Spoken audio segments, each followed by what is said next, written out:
Welcome to Hurrdat Sports Live. For seventh on the floor. Yo does Alexander, step back three. That's good. Minnesota lost in 5 to the Mavericks last year in the conference finals. They're going to get another bite at the apple. That's a ball game. Minnesota is moving on. A 121-110 victory in Game 5. And across the line, there's Svechnikov. 2 minutes remaining. Svechnikov with the angle. He scores! The Carolina Hurricanes take the lead. That one is hit sky high to shallow center, and back to make the grab is Lucas Cook. Not able to make the play as a triangle of Boilermakers couldn't decide whose ball it was, and the ball hits the grass. The third error of the inning for Purdue, and that is going to allow Nebraska to tie this one up at 8. 3-2 to Richmond. Swing and a miss, strike 3, throw down to second, and he got him. Strike him out, throw him out. Huskers. Broderick delivers. Ball hit lightly up the line by Anderson. Underhanded back to Broderick, and that will do it. The Nebraska Cornhuskers will finish off the Purdue Boilermakers 11-9 here in Game 1 of a 3-game set. Close out the 2025 season. Good morning. Welcome into Hurrdat Sports Live, presented by Centris Federal Credit Union. That's DB. I'm Ravi Lulla here at Hurrdat Sports Bar and Grill. What's up, DB? How we doing? We're doing all right. We're doing all right. We're getting there. Yeah, a little juice this morning, man. You feeling good? You know, I'm feeling, got here a little early. Well, it's early, and I didn't hear any beeps yet. Yeah, no beeps yet. They're on the way, I'm sure. They're pretty good. They're on the way. We'll see what happens. It's pretty good. You know, we're out here, right? I mean, navigating, taking Knucklehead to school and getting here on time is a borderline miracle, considering there's one out of every, 19 streets is functioning at a decent level. That might be high. Man, tough out here. It is. It is tough out here. We're out here though. Yeah. So I think, what's the duty shift for police? Is it 6 o'clock new shift? Oh, I don't know. Because we're used to having early jobs and being out of the house early. I never see any police. Yeah. But I think I may be in Shane, do you know? We might be in one of like the changeover windows. Yeah. Maybe. Don't know much, but I know I can't stand you. What is that, Aaron that Neville? May be. Yeah, and Linda, don't pronounce the D in my name, stat. Ronstadt? Isn't it Ronstadt? Do you pronounce the D? I don't know. Ronstadt? Rondstadt? Linda Rondstadt? I don't think so. I think it's just Ron. I don't know if you've ever forgot it. We're saying Pam or Pan? She used to be a Jen or Jen? Jen. She used to be a backup singer for the Eagles. Linda Ronstadt? Yep. You know, I found something out yesterday. What's that? That the drummer. The little drummer boy? No. Okay, sorry. They told me to shut your face. I'm not going to do that. Pum. I'm not going to do that. He's like, nah, that ain't 2 words. The drummer, and I somehow went down the rabbit hole of one-hit wonders. Oh, yeah. And so Young MC had a #1 song in 1989. That's what Shane likes to do, bust a move. Oh, yeah, okay. Like Bernie Mac. So I said, bust a move. Got it. Do you know who his drummer was in that one-hit phenomenon? I do not. It was Flea. Oh, like from the Red Hot Chili Peppers? Yes. Dang. I was like, huh. Flea was getting it. Yeah, so when I learn stupid stuff like that, yeah, I just want to be a volunteer on Jeopardy and pray that there's some random musical category. You just like to share it with the world? Yeah. You know what's kind of funny about Jeopardy is a lot of it's sort of more Are you watching the Tournament of Champions? I love Jeopardy, yeah. I like it too. A lot of it's more about like solving the riddle of the question than actually knowing the answer. Yeah. You know what I mean? Whoever asks those questions in such a way is probably pretty bright. I doubt it's Ken. Oh, Ken's pretty bright. No, Ken's way bright, but I don't think he's doing No, he's not writing the questions, I don't think. Yeah. You know. He's got a different job. He's talent, as we call it. You know, he's in front of the camera. It's all relative. Well, yeah. It's a relative term, young Ravi. It's a job title. It's not necessarily a description of ability. Yeah. You know what I mean? Do you know they had a fantastic – I don't know how they got into this, and I'm over it on the way here with Canty and the crew. It's a question I've long debated before on this show. What was he over today? Would you prefer to be in a hot air balloon or a helicopter? Oh, I mean, hard pass on both, but if I have to choose, 10,000% hard pass on both. hot air balloon. They don't go as high. I don't think. I don't Said know. no one ever I don't between know. having to choose between the two. Dude, You this just is get anxiety thinking about it. this is childish, but like the Kobe thing has me spooked about helicopters. No, I'm with you. I'm terrified. Yeah. And one of my undershirts the other day was that evac shirt that we got from Oh yeah. SkyMix. Yeah. Because I had it on the bathroom floor when I was getting out of the shower because I don't like to get powder on the floor, so Sure. I laid the shirt down and I was like, man, I didn't realize, I never looked at the back. It's like multicolored. Yeah. But I never, ever, ever, ever, ever wear just a t-shirt out. Yeah, I've noticed that. Like, I don't know. It's like some game within the game or something. I don't know. You wear sleeves a lot, like long sleeves. Almost every day. Yeah. Caleb and Micah were going to the field yesterday. It's like 4:30 before Zoe's game, and I said, "Hey, we'll just meet you guys over there." Mhm. And I heard him walking out on the ring, and Micah goes, "I think I got Dad's superpower. I never get hot." Because I mean, my dude had on like 37 layers, and Caleb goes, "Yeah, whatever." I just like how he refers it to as your superpower. It's like I'm fine. You kids are weird. Kids are weird. We were like Micah hit the jackpot. Caleb gave him everything. Mhm. This dude's shoe game is incredible. Yeah. And I don't even know if Breeze can appreciate it yet. So Breeze is picking through the cleats when he wants to. He's going to the field and whatever he decided on. And so they get to Zoe's game, and I'm like, "Hey, what'd we work on today?" And Mike is like, I like kind of working on a shuffle step, and I'm like, "Hey, Caleb, I love it. You're investing, pouring into them, but at this age, there's only a couple of skills that a DB can really be good at. Mhm. Whether you like press or you want to bail or you're a retreat guy, whatever." And he goes, "Hey, I get it. The more three-step, you guys see a lot of three-step, a lot of quick game in high school. You just can't, just cheat code, Dad. I got this." Cool, good talk. Go sit by yourself. No, actually, he didn't. He sat with me. But I did think of you because, and Shane will get a kick out of this. Do you remember the song by Tracy Chapman I said that I like? Not fast cars. It is fast. Oh, cars. okay. So Zoe gets control of the whatever her get hype music is. Okay. Unfortunately, this is like the fifth or sixth or seventh game in, and it seems to be the same three songs. So it's a horrible idea by myself. Just horrible idea. So she's playing what sounds like fast car.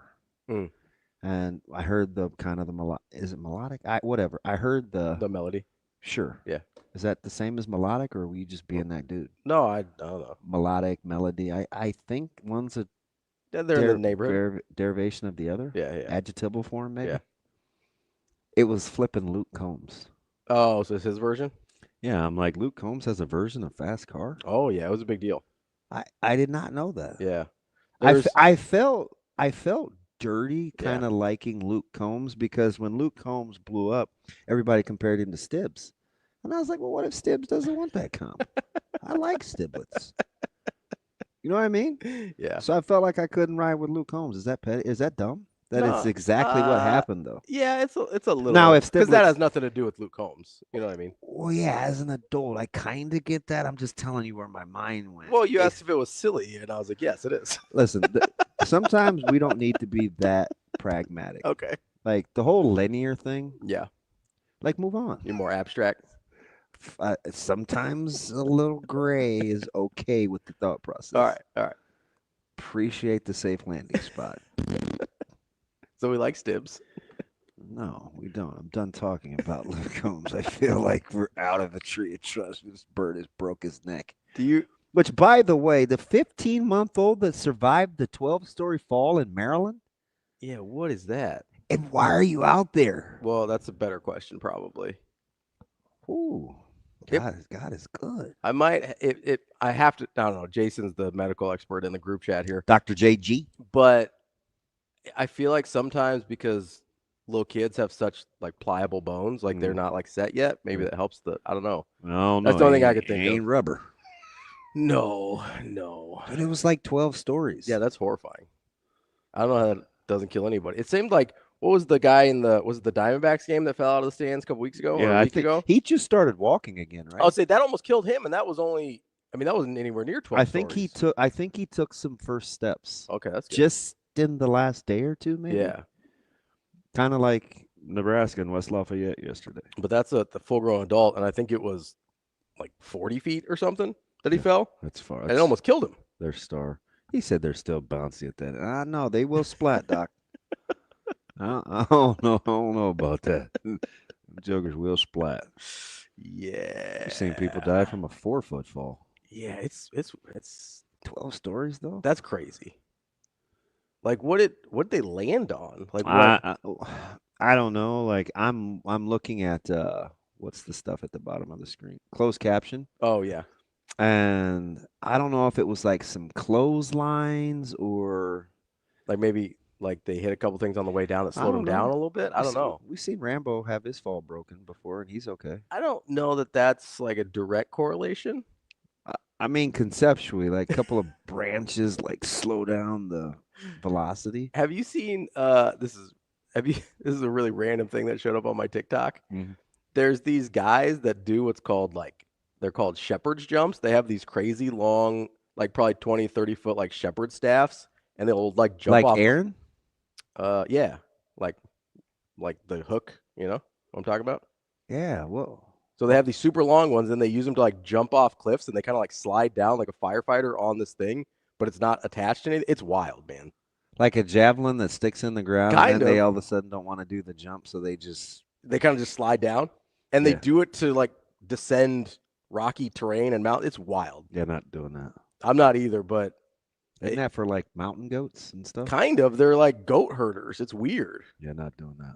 JG also says he's taking the helicopter every day of the week. See, I don't even know. I've never heard anybody pick the hot air balloon. Yeah, so I've had many people in like Navy pilots be like, I wouldn't get in a helicopter if under any circumstances. And so that freaks me out too. I famously am afraid of those, and I've had a lot of listeners that for whatever the reason, we have a big helicopter contingency. Yeah, I don't know why. And I don't know why, but I feel like I would float away in a balloon. Severe's a hot air balloon guy, and I'm like, I get the height thing though, but anything past 15 feet is nauseating. Yeah, I'm not excited about either one for sure. It's not like if I'm at 300 feet versus 4,000, I'm any less terrified. So that's fair. I probably can't tell it. I'm like, it's really high up here. I don't like it. I mean, 40 feet is high. Somebody in the chat said they don't trust a wicker basket to break your fall. Here's the thing: you're not if the helicopter crashes, you're dead. Yeah, people don't survive helicopter crashes. Although all the planes that seem to not be able to hit the landing strip in the ocean, and you see the 2 fighter jets that have crashed in the last 3 weeks. At what point are those guys ejecting? Oh, I don't know. That's a good question. Because you probably don't realize you're not going to make it until pretty late, right? I'm mad over losing $20. You think they're mad over like a $7 million plane? Yeah, or $70 million plane. I have no idea how much it would cost. A lot. Sure, that's nothing to joke about. It's a lot of money. Because you have to get altitude to eject. So I don't know at what point they realize they're not. I don't know if you've seen Top Gun, but it don't always work that way. I have, yeah. Big Top Gun guy. I like the second one better. Never saw the second one. It's pretty good. Yeah. Yeah. Big Val Kilmer guy. Not really. I'm actually not even a big Tom Cruise guy, but it was a good movie. Yeah. Yeah. He bothers me sometimes, but he's okay. I'm not a Cruise guy at all. I liked him in A Few Good Men. I liked him in Reacher. I like A Few Good Men. Did you ever see Reacher? Nah, no. You big Mission Impossible guy? I liked the first 2, but I've never seen it. Again, I don't love Tom Cruise, so I couldn't stick with the franchise. Did you ever see Edge of Tomorrow? I mean, I'm aware of it. I've never seen it. Oh, that was one I was shocked was good. I love that movie. Shane, you're a big Tom Cruise guy. Oh, that's a great movie. Edge of Tomorrow. Yeah, it is a really good movie. Is that like Etch and Sketch? What'd you say again? What up tomorrow? I'll answer the question. Edge of Tomorrow. That's what it said. I mean, here you guys are giving me a hard time about Jen, but Amazing day says flying today. Great conversation. oh shoot, man, is he up already? Damn it! Shouldn't he be watching what's going on at Quail Hollow? Why didn't he shoot over to Charlotte? I don't know. He doesn't strike me. I'd say he might not be golf. he might not be a huge golf guy. Doesn't strike me as a big golf patron. Yeah. Hey, who's the guy with all the hair? You need a collared shirt. It's like, yeah, you can't wear the tank top in here, man. Yeah, how about now? Or the biker jacket. Oh, I don't want to stereotype too bad.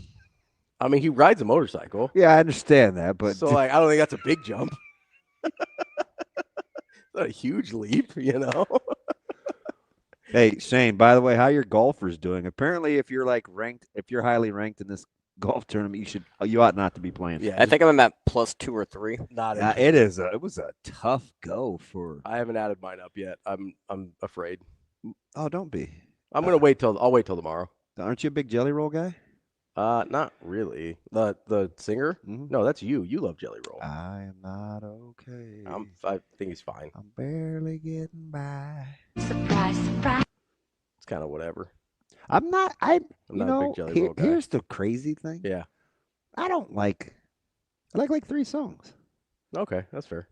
Like if he's on television or something, it's not like I stop and I say, "Oh, what's he?" I'm not watching American Idol because he's coaching. So the funny thing is, I sort of will ride with the story, like his whole thing. Yeah, the reformed. Yeah, drug dealer. like going through it, ended up in prison, like kind of figuring out his career late. Like I can appreciate that. I just don't love the music. Yeah, Shane, you won't cut that up because this is actually a good rendition, but that's about as good a black person Jelly Roll as you're gonna get.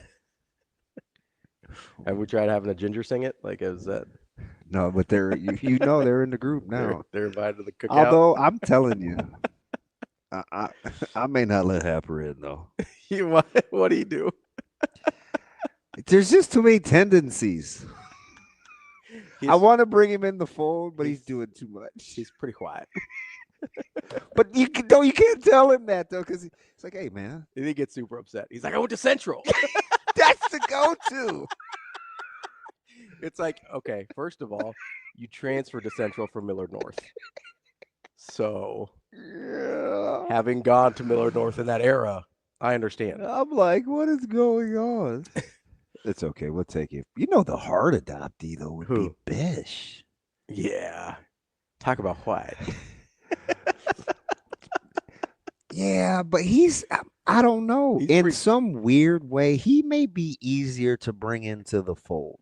I feel like he's very I feel like he'd be very appreciative. I think Bish would make the easier transition before Happer. Because Happer thinks he's cooler than he is? Yeah, and he's so principled. He is. Although it's not like Bishop is like famously easygoing. Never, ever, ever. Like that's true. He'll kind of stand on business. But he's a little more battle tested. I take the experience. So Headley says there's a 70 to 80% chance of surviving a helicopter crash. I don't believe that. Who's doing those stats? Yeah, I don't believe that. I'm gonna need like a peer reviewed study here because I don't. I usually rock with him too. I don't know. That seems a little high. That seems super high. Now maybe there's like some helicopter crashes that maybe it's like a confirmation bias. The only ones that make the news are the ones that kill people. So that could be it. But I don't hear a lot of like hot air balloon disasters is my point. Yeah, I don't know. 78%? 70 to 80, which seems way too high. The reason I brought it up is I think you're not talking about surviving the crash. I think you're talking about the chances of something going wrong in general. Yeah, I'm talking about like which one I'd be quicker to wet my pants over. Clearly, it would be the hot air balloon. Yeah, I mean, I'm not going to love kind of being out in the open. Yeah, just exposed. But if I'm talking about like my chances of dying, I feel like I'm better off in a hot air balloon. Didn't fast forward to the morbid part. I did immediately. I thought that's the only thing I thought we were talking about. So I did. You're just talking about general fear. I did think about something when you talked about the height. Yeah. Where I do feel like I would feel, this is real dumb, but it's like ex-ambassadors. Like I feel like I would be a little more unsteady. Good song. In a helicopter. Because every time it's in a movie or something, they're either making these crazy turns or, there's this. That's great radio because people can't see what I'm. It's more on the video. It's fine. Yeah, it's like I'm patting Benny Hill on the head. Doing a little turbulence. As a hot air balloon seems to be a little smoother, a little less turbulent. Yeah, you're floating. You're not like propelled, right? Yeah, it's all terrifying. Yeah, I don't want to do. I don't even know how they got on that deal this morning. I don't want to do any of it. To be clear, I don't either. David says, "I'll stay on the ground, thank you." Me too. Like if I have, all things being equal, I have the option, 100%. But as Canny kept saying, because he was mad because they kept trying to weasel out of the question. Yeah. And he did the thing where you don't really change the flexion in your voice. You just keep saying the same thing over and over. Which would you choose? You have to choose one. You have to choose one, which is by far and away way more annoying than somebody like being a little bit more animated. Yeah. The same tone guy. Yeah, he'll get on your nerves. Oh. Speaking of which, I was talking to Kugler yesterday forever. You talk about funny. Oh yeah, that dude's great. I wonder. I don't even know him. I'm guessing he knows. Yeah. But the things that he says, I don't think are supposed to be near as funny as they are. Oh, I don't know him, so like you would know better than I do. The sense that I get is he knows exactly how funny he is. Yeah, I'm well aware. Like he seems just so dry. Yeah, that he knows exactly how funny he is. It's very funny. So Headley has clarified you're around 5 times more likely to die in a helicopter than a hot air balloon. So is he like? I don't know if he's a data guy. I usually rock with him. What? So that makes sense to me. I think helicopters are way more fatal than hot air balloons. That would be my guess, just anecdotally. Although JG, I understand why he's choosing the helicopter now because he's crazy and wants to do all the tactical movements. So not sure I want that guy working on my body. Like what? He's a little too much of a daredevil for you. But aren't a lot of those guys and gals in that profession? Yeah. Have some high risk behaviors? Yeah. Yeah. Hey, let's go paragliding. Yeah. Or whatever. Pass. Paragliding selling. Whatever it is. Pass. Paragliding is different than parasailing, right? Yes. I don't know the difference. I don't even. So I don't. Clearly, you're not offended because of your irrational confidence. I don't always mean to look to Shane as though he would know and you wouldn't. Yeah. It's very instinctual as to get a second opinion. Oh, okay. I get this all the time. Sure. So sometimes I just do this. And I know Shane has like the most subtle of the shoulder shrugs. It's like. And he's got a weird Rolodex, so sometimes he knows stuff. I was like, why are you asking me? And I was like, because I could ask you how many granules are in a sugar packet, and you randomly may know it. But I could say 12,380.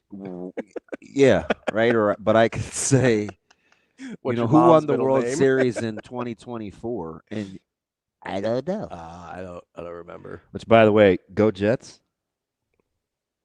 Jets, Jets.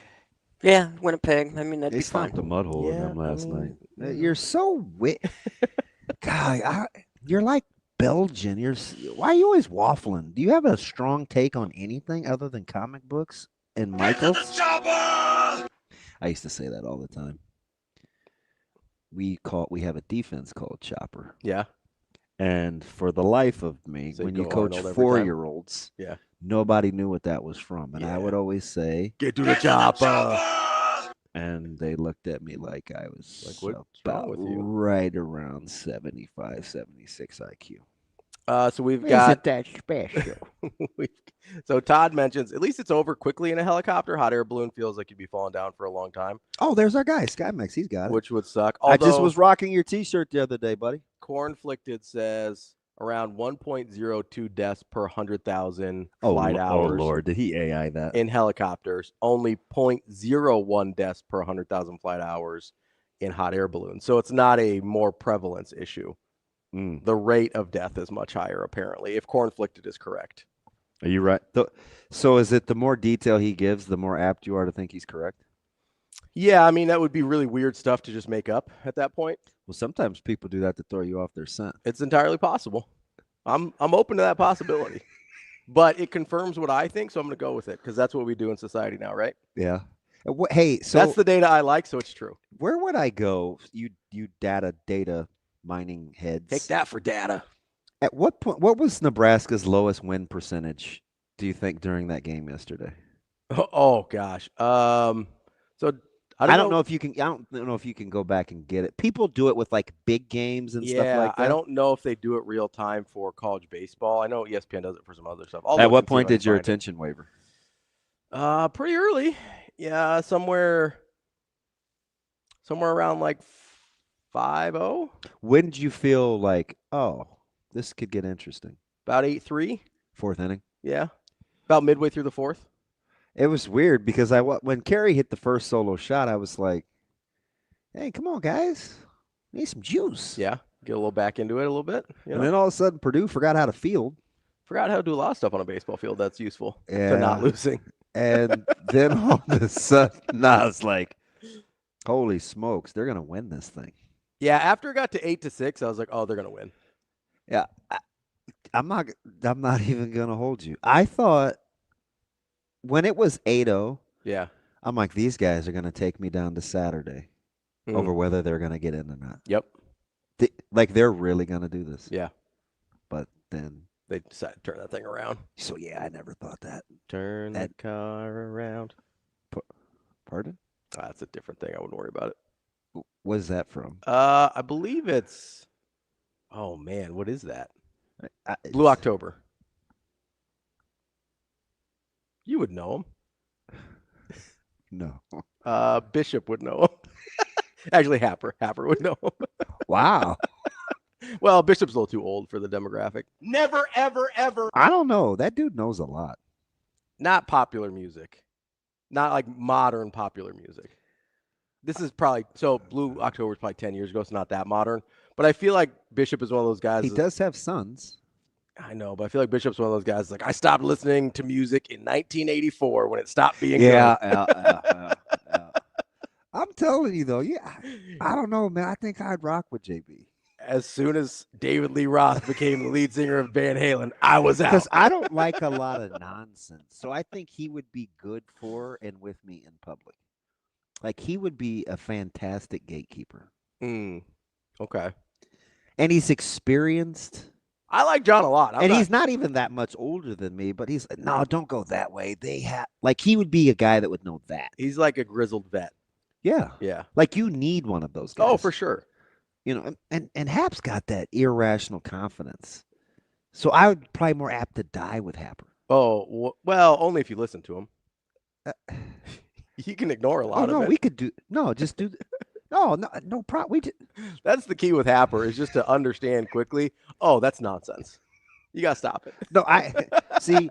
He's got you fooled. He truly believes it. No, I know, but I have to know it's nonsense. I know he believes it. Yeah. I mean, you know a lot of things I believe that you think are nonsense. Yeah, I'm much more apt to have JB at the family get together. Yeah, you're more likely. I think you are more likely to die with Happer, but you have to be able to discern the nonsense. Bishop will eat more. Happer will try anything, but he's just strong in those takes. I'm like, oh no. You're like, take a bite, I'm out.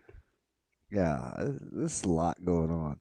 I don't think we've got a win probability chart for that game. It wasn't good, man. I mean, at 8-0 in the going into the fourth, you're probably what at? I mean, you got to be north of 95%, right? In college baseball in the fourth inning, that seems high. I don't know, because they just go by previous game data, right? So how many times do people come back from a 8-0 deficit a third of the way through the game? Probably less than 5%. I mean, I would guess it's less than 5% of the time. And on this rare occasion, I feel like you've made a decent point. You know, I try every once in a while. Don't. Rico knows Happer is different. He worked with that dude for a long time. He knows. I'm telling you, I'm way more apt to probably die with Happer than Bishop. Yes. What other redheads should I bring into the family? I don't know a ton of other redheads. I forget that Happer and Bishop are. Like, I don't know. I just don't think about it. You know what I mean? So the problem is I vastly discriminate against the ladies. Oh, sure. So I'm gonna have to just not your cup of tea. Just have to integrate slowly. Yeah. My friend's husband is a redhead. Yeah. My friend from high school. He's a cool dude. I had a high school baseball teammate. Actually, he played at Creighton. Really good player, Tim Decker. Redhead. Okay. Redhead. So I met. the other day at the funeral. You'd like Matt. He's a smoker guy. Like he'll smoke meats and stuff and does the whole I was thing. gonna say, Yeah, big cigarette guy. don't put that on me. No, like Somebody he asked me built if I his was own smoker. Like somebody asked me if I was high yesterday. I'm like, I don't even smoke. it's not even like that. Like I don't even like have like I don't know. I'm the I mean we don't need to share, but like I wouldn't even drink those THC drinks. Yeah, you don't do any of that. Mm-mm. Yeah. And I have a ding dong friend that we'll talk to here in the late hour. I'm just gonna get this out of the way because he's gonna lie. Yeah. So I called yesterday. Okay. Say you have to. I said, hey, what time do I have to call to get in the rotation? The boys are gonna leave Zoe's game early to go pick up the pizza. She doesn't get done until 7:15. Mhm. I don't want to be eating at 8:15. Not little did I know we would be at the table till 9:30 anyway. But Sure. so I needed to call the cell number before I called, and I clearly know to order from the restaurant number. Yeah. He's lectured me about that before. Don't call my cell phone to order pizza. So apparently he sees my number on his cell phone, and he answers, and he said, "What's up, DICK head?" Is that better or worse than the greeting we're going to get today? Is Richard Head worse than Effers? I feel like the DICK head was worse because it's just me. Like I could want anything. I could be saying, "Hey man, how's your day?" Or do you need any dry? I could be saying anything. Yeah, just a hostile way to open. Yeah, it's just unnecessary. And it's like 1:45 in the day. Like, what are you mad about? He's been making pizzas for a while at that point. So anyway, don't let him fool. Don't the whole whiteboard thing and putting stuff up there that I called to. I just needed some detail. Yeah. Yeah. Kyle says my 2-year-old is a redhead. Take him. Oh, is he bad? Is he naughty though? I don't need any more bad kids. Can you tell it too? They say the terrible twos. That's just because punk parents are afraid of discipline. Just beat a kid. Punch him in the spleen. It won't leave a mark. That's good advice, DB. I mean, he said, "Nah, he's pretty chill." Who's got the red in the family? I'll say it's got to come from somewhere, right? One of them's got to have redhead. Might be KB. We don't know. Well, he probably would have said, "Hey, I'm a redhead. Take me." He's a grown-up. He doesn't want to be adopted. Well, to the cookout, I don't feel like you're adopting Happer or Bishop either. If you're coming to the DB cookout, we might have to ask. He said milkman. It is weird how that allele works, but you try to get Bishop to be a dependent. Like, what's going on? Like, I would probably adoption. I'd probably go the other way. I would pick all the people that are fairly affluent, and I always ask them if they want to adopt me. Yeah, I'm a heck of a write-off. I'm just saying, if you see how my mom, I can't even get her to break me off. I know she made all that derby money. She's a trip. You should read her text. I don't want to put her on blast. Well, she's so kind. She's impossible to be mad at. I don't know about impossible, but it's very, very, very hard. Yeah, no, I get that. And she just rolls with the criticisms too. Like she can clap back real quick in like her own little way. But she seems like very easygoing. Yes, Operation Chill. Headley says, I saw that the new thing is that gingers are black. Yeah, that's what we're talking about. That's what we're talking about, Headley. Yeah. It's a TikTok trend, apparently. Yeah. Came out of nowhere. I don't really know where it happened, but it's a thing. And I'm surprised. A lot of people that I want to send TikToks to, like, don't have TikTok. Yeah. And they aren't people that I would think would be staunch conspiracy tinfoil hat guys. But they just are not. And maybe they're not explaining it well, and they just don't want to, like, waste time like I do. Yeah. On TikTok. Because, Shane, that's what you're afraid of. But I think you're lying. I think you secretly have TikTok. Shane's like, I don't want TikTok because that's all I would do is TikTok. It's probably right there. Well, he probably would waste a lot of time on there. You didn't just hear the little soliloquy a couple weeks ago about how he multitasks during games and likes to read and stuff? That's true. Yeah, you could be on TikTok while you're listening to your hockey games. Which I don't understand, but I mean, good on. But how can you be listening to two things at once like that and take in the information How that can you want to take read in. and take in other information? I do like his. Maybe- I do like his explanation. Maybe I just look at the pictures. Are they penny? You guys get on me about Jen. This dude can't say P. Yeah. Etch Pictures. Like, did you learn blended consonants as a child, or were you Blended what? Did they do whole language? And did you skip over phonics in Iowa? Hooked on phonics works for me. This dude said pictures. Picture. Like starting or relief? He explained it, though, because he's constantly busy. Mm-hmm. Yeah, I always got to be doing something. Buttons here, computer screen here, record there, ship this, volume. So you have a difficult time sitting still unless you're sleeping, right? Right.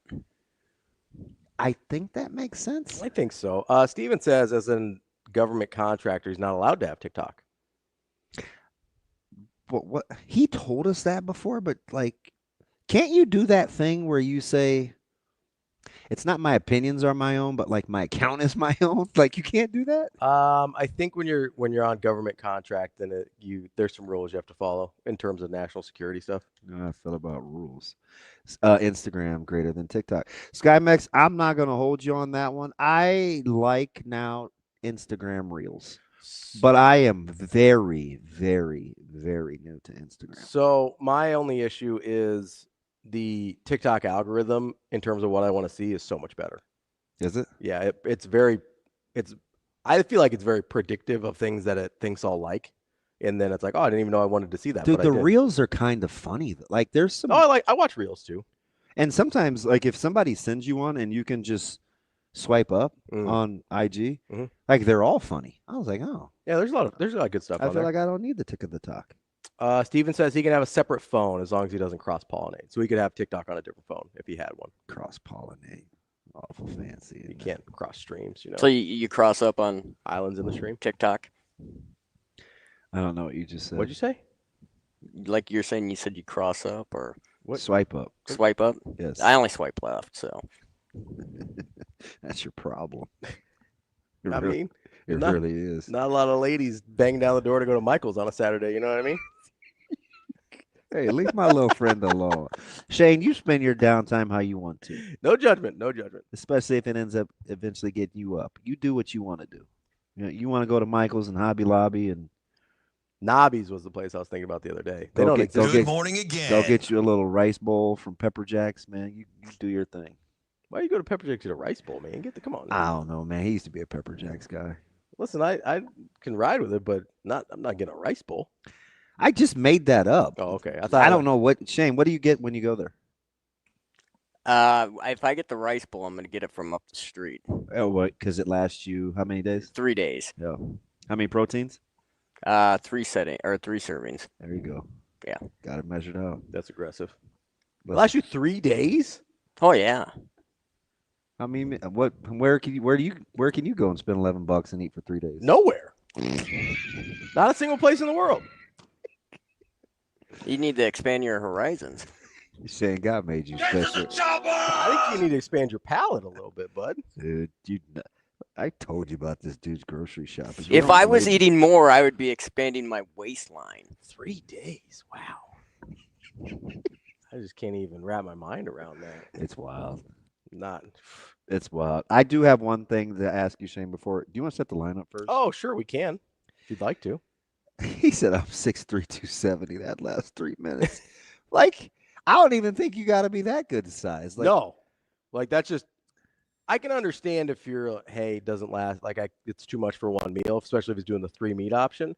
But 3 days? That's crazy work. Have you not heard the? No, I know. No. Now, this is amazing. Oh, is this a new one? Shane, the pre-wrapped sandwiches and the pre-wrap. Are you a wrap over sandwich guy? Or is it whatever's fresher? Whatever's fresher, whatever I rotate through. I mean, I don't like doing the same one over and over. I got to rotate. Yeah, switch it up a little bit. Switch it up. Honestly. But I probably do the wrap more. Okay, you go to the gas station. Yes. Okay, and you get a cellophane wrapped wrap. How many days are you going to eat that? It comes in a plastic case. Okay. And it's we're out on cellophane, right? It's a half. Carcinogen. And it's divided in half, so that's 2 days worth. For one gas station wrap? That's not even a whole meal, Shane. Oh, I just heard myself. That's why the dude said I laugh like Muttley. Who's Muttley? Like crew? Talk about delay. Yeah. The Somebody dog? said that to me like 3 weeks ago, and I didn't get it. Oh, it's like the kind of the wheezing laugh?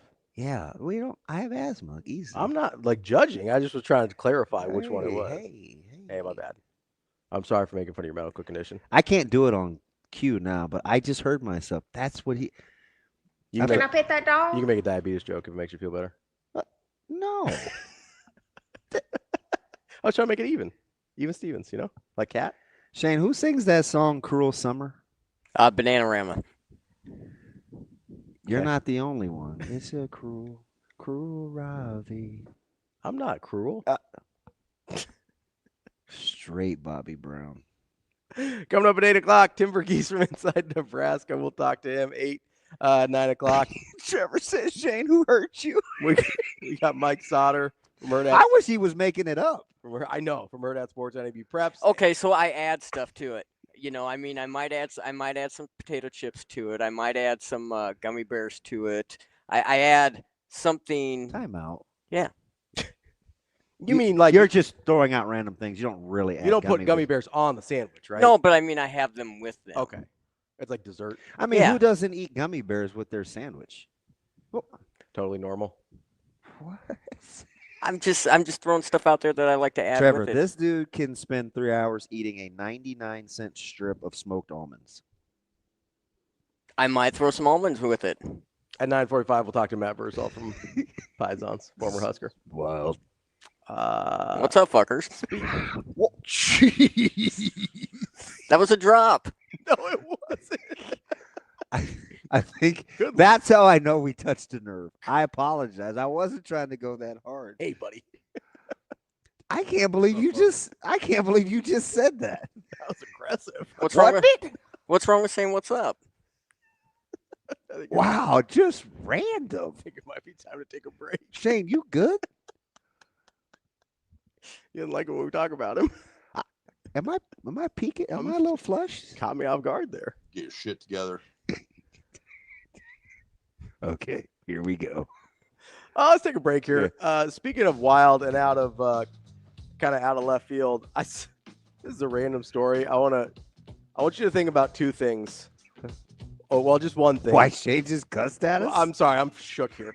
I want you to think about one thing over the break, and it's not going to make sense until we come back. But when you think of the name Rafael Furcal, what do you think of?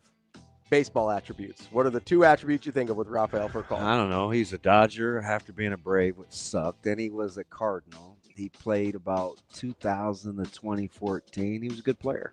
I mean, skill set. Two things from his skill set that you think of. Slick fielder, switch hitter. We'll get to it. Coming up next here on Hurrdat Sports Live.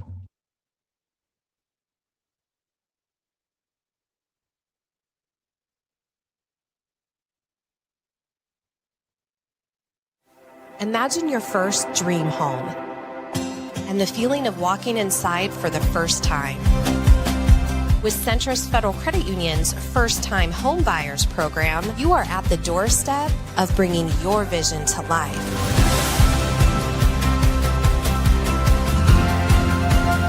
Welcome home. From your neighborhood mortgage experts, Centrist Federal Credit Union. We are where you are.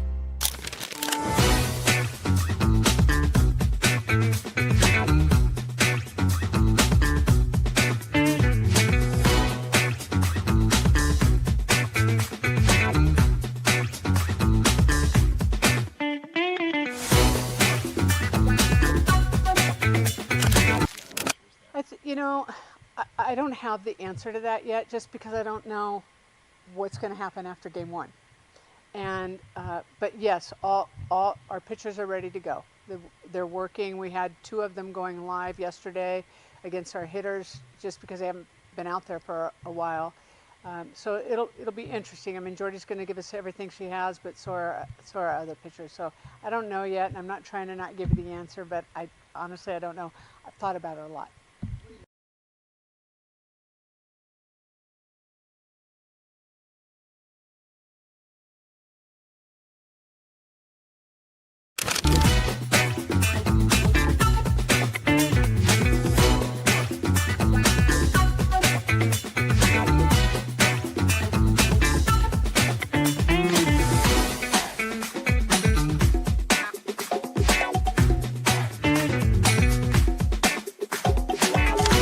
I think probably just getting off to a better start early in games, and that's just getting, on the starting pitcher a little bit earlier. We've seen a lot of, the ballpark's played bigger here the last 2 weeks, and the fly balls are going nowhere, so that's just, you can't go to the plate trying to hit a ground ball either, because then that takes away some aggression. So I think just, we're not striking out, we're not, collecting a lot of consecutive really good at bats, and really that's going to be what it takes to get those crooked numbers early, because that's what you're seeing late in the games, right? 7th, 8th, 9th innings, we're putting together multiple really good at bats in a row to be able to set up some of these big innings.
You're listening to Hurrdat Sports Live. We're back here on Hurrdat Sports Live. That's DB. I'm Ravi Lulla here at Hurrdat Sports Bar and Grill, reminding you to keep those eyes focused and straight ahead. You've got one job as a driver. That's to drive. This message from the NDOT Highway Safety Office. All right, I asked you a question about Rafael Furcal before the break here. Yes. And it probably seemed out of nowhere since he hasn't played in about, a decade.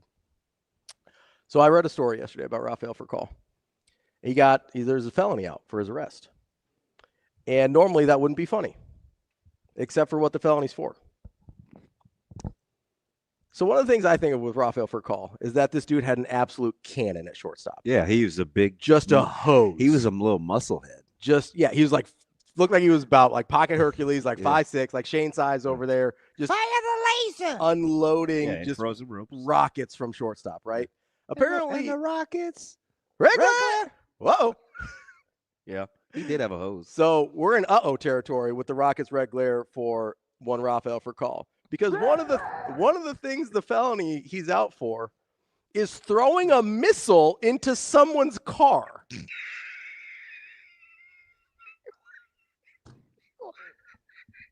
I didn't even You just buy a missile? That's what I'm so confused. Throw it. Throwing. I don't know if they've got, I gotta Google. I need more context. I looked. I couldn't find it. Maybe there's more up this morning. Can you buy a missile? Did he have a launcher? Here's what I'm trying. That's what I have so many questions, Steve. If he had a launcher, he had to get the intended target. But it specifically said throwing. So maybe he does have a cannon. He does. That's what I'm saying. He's got a rocket arm. Maybe he took it a little too literally in retirement. I think I'm just gonna launch this cannon. I don't understand. First of all, where did the missile come from? They just buying those? Do we just have a really loose term for fireworks? Maybe it was. I mean, maybe. Or I'm so confused about this story. Yeah, he was yoked. 5'9", 195. Yeah, that's pretty jacked up. Yeah, I remember when that scrub came over to the Dodgers. Especially for faces felony charges in South Florida for aggravated battery and throwing a missile. That's all the information I could find. I don't understand. I don't either. And also, at what point, if you're... Hey, I just want you to know your boy nailed the years, though. Did you? 2014? That's exactly when he played. I'm impressed. That's good. Started with the Atlanta Braves in 2000. Ended his career with the Miami Marlins in 2014. That's pretty good. I forgot that he played for the Marlins. I didn't remember DB. I remember him as a Brave and as a Dodger. I do need more though. I need more information about I this. do need more. Like, I'm fascinated. No, nobody throws that hard. Into public or private dwelling. Or vehicle. Court records didn't list a defense attorney for Furcal. His former agent, Paul Kinzer, declined comment on the charges and did not provide a way to reach Furcal directly. So dudes can throw rockets, but you can't find out where he is? But they didn't immediately release details about what led to the criminal charges. So some of our legal experts in the chat here, none of them which are TK, so I'm not sure if I buy him. But TK may be on the treadmill. No, he chopped in, or he hopped in earlier. Oh, he chopped in or hopped in? Chopped in, Well, Braves chopped in, tomahawk. Get to the chop. Get to they're saying that legally a missile's anything that you throw airborne, which I don't know if that's true. So, like, he could have thrown a potato and that would have been called a missile, which I don't necessarily. That seems like real. There are times, like walking to the parking lot, I've often wanted to hum a rock at you. Don't do that. Do they mean projectile or missile? Because a projectile is anything that travels through the air at a certain rate of speed. But right? they very specifically. Oh, Ken's an attorney too. Okay, so Ken says. Wait, Ken E? Yeah, that's what he said. He says, I'm a licensed attorney. I didn't know this. I'm learning new information about Kenny. Shoot. Not Kenny, Ken E. I may need him. Yeah, don't throw a rock at me. That's mean. No, I said I've thought about it. Well, yeah, don't actually do it. No, I won't. But I guess under this definition, you'd get the felony charge for projectiling a missile at me. Yeah, I don't understand. Does it have to travel at a certain rate of speed to get to missile status? Yeah, like, do you have to crack 80 miles an hour with it? Yeah. I mean, the only person that could do that is between the two of us is you, obviously. No, I can't throw 80. Throwing heaters off the mound. I can't throw 80. Mr. 12-6 curveball. I could throw a ball that breaks. That's all I was saying. That's all I ever said. That, that will never get old. It's one of those things, and believe me, like I like Nickelback, that thing is just going to grow legs. That's fine. Yeah. I'm saying I could throw a curveball. Ravi, Greg Olson, same person. That's exactly what I said. I mean, well, how do you think I feel? Do you think I really killed someone? No, I didn't. Sometimes it just takes on a life of its own. You never know.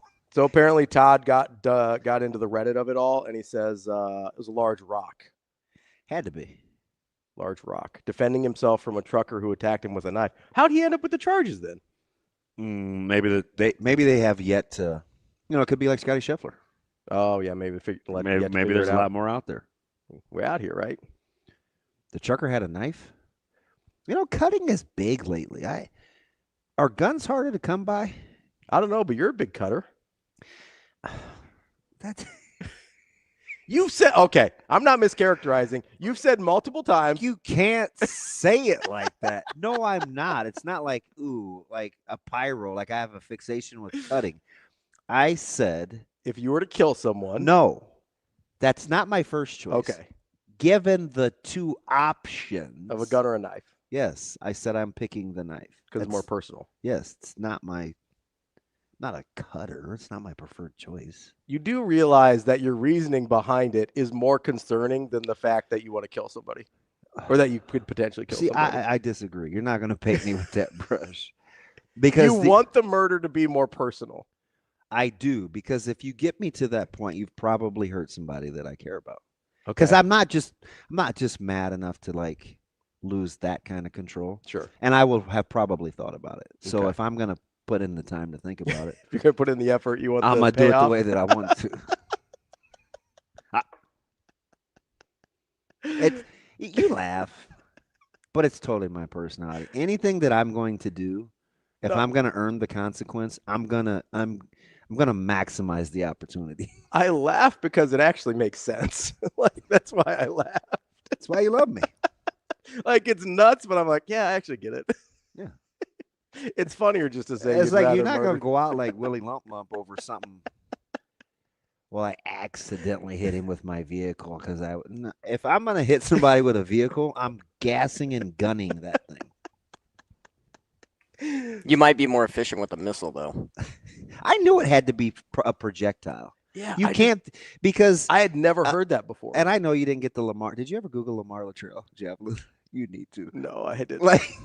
Like, did he just like traipse up there Yeah, with the launcher and be like, because you have to. It has to be lit. Yeah. That's why I thought maybe like a firework or something. Now, I You know will what say mean? with that guy, he did have a cannon. Dude, he had if he launches some sort of rock, you're in trouble. You're in trouble. That dude had a gun. I wonder if it was road rage. Not literally. He said maybe they threw it so fast they had to call. See, you laugh, but that's what I said. Like if you reach a certain rate of speed, yeah, does it go from projectile to missile?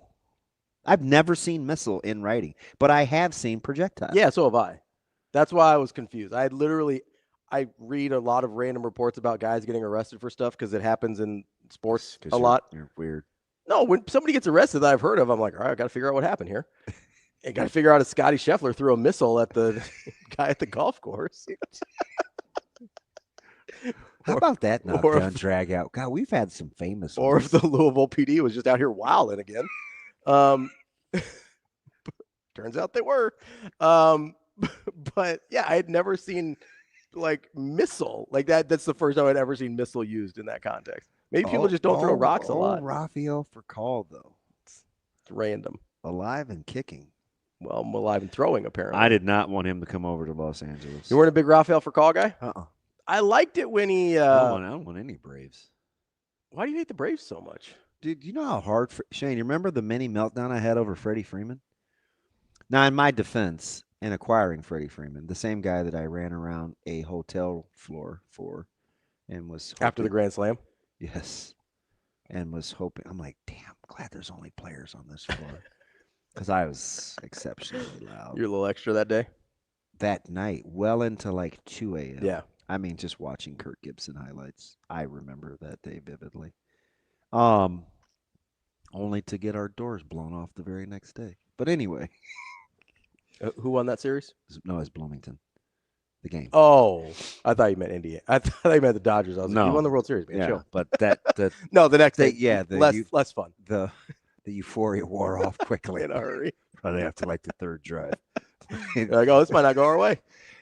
But he didn't originally want to be a Dodger. Furcal or Freeman? Freeman. Yeah, Freeman wanted to stay. He wanted to stay and was very animate about that. So I'm like, all right, agent, you didn't get the deal done. We had a little snafu. He's all of a sudden going to be a Dodger and he doesn't want to be here. Great. I don't want you either.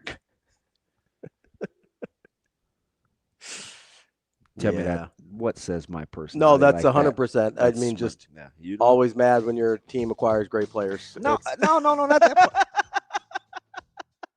Shane, drop that F word on him again. That's what he's being right now. Don't. Can you guess? This would be right up your alley. What? Do you know Rafael Furcal's career batting average? 278. How far off do you think you are? 2 points. 3. 281. That damn DB. We're going to talk to Tim Verghese coming up. Going to the Olympics now. You see this? All right, Carlos. We're going to talk to Tim Verghese coming up next. I think this year definitely I try to be more of a voice to the guys, you know, being a senior and having a lot of experience with college baseball. It definitely helps out a lot of guys that are, you know, kind of newer in the game. So I think definitely being more of a voice this year than I was last year has definitely been something that I tried to improve on this year. So has that been difficult for you? You know, trying to just step out of your comfort zone a little bit is definitely something, I wouldn't say new, but it's definitely something a little difficult. But you know, being with all these guys, you're all brothers, so it's just like you can say whatever you want. No one's gonna hate you. No one's gonna have disrespect for you. Everyone kind of knows that whatever you're saying, it definitely means something. So it was definitely a change that I had to work on. So.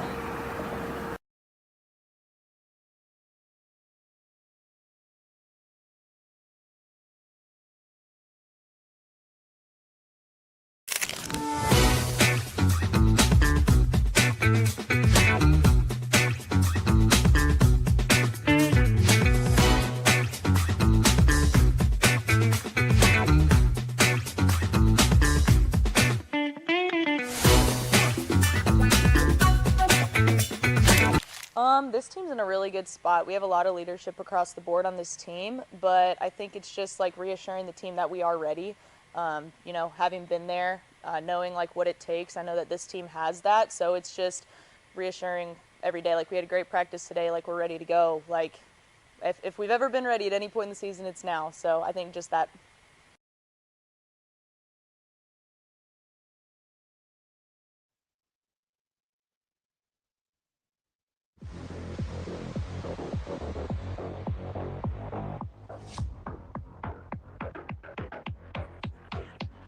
Welcome to Hurrdat Sports Live.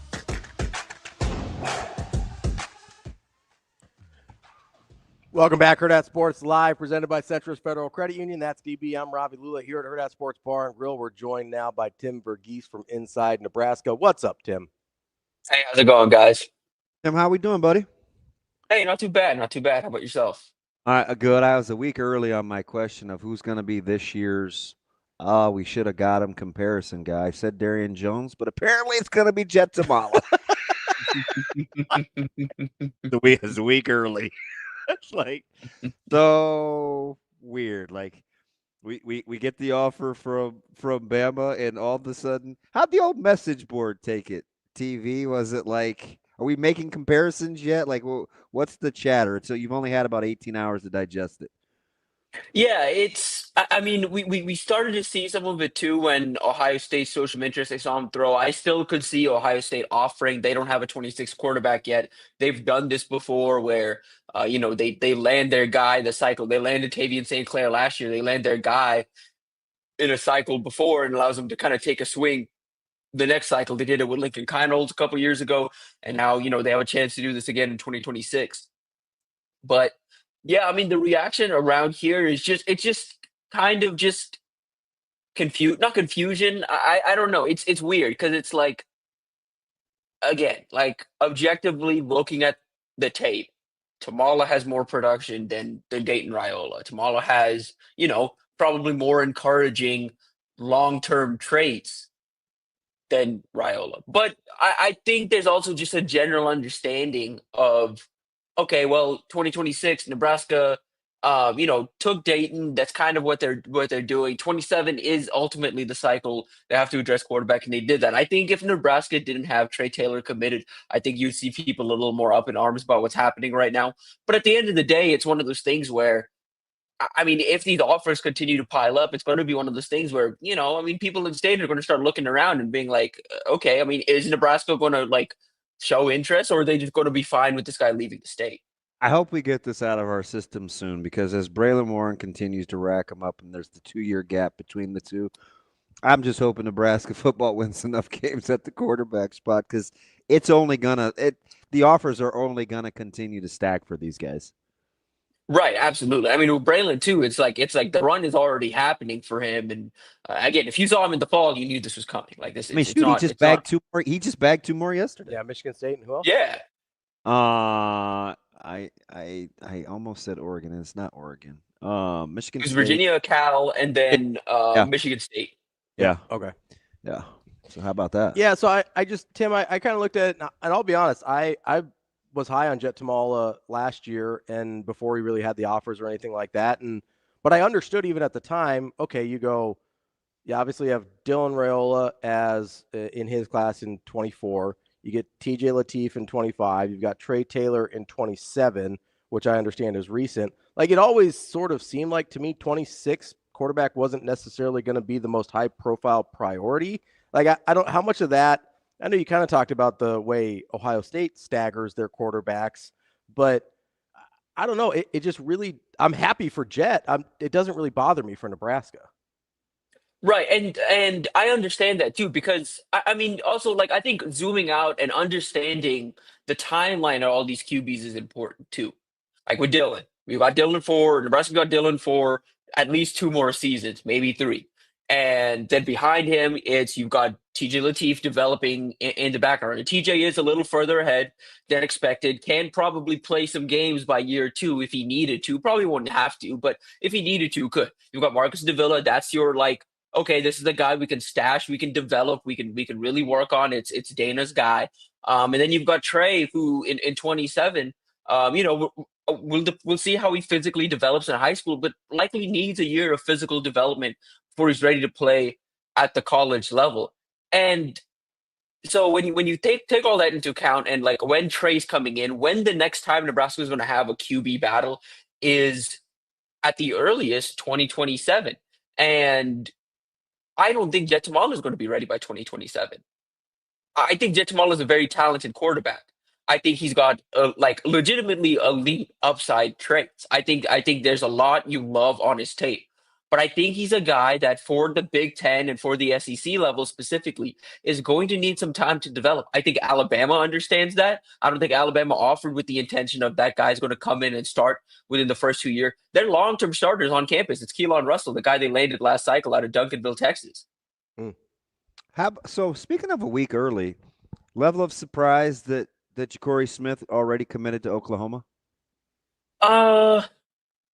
It's not necessarily surprising just because they were the team with the momentum, but I'm surprised he didn't give Nebraska the chance. I thought Ravi did a really good job this spring of getting Nebraska in the mix. He just went down and visited him at Bryant. That visit went really well. He's a fan of Dvorak.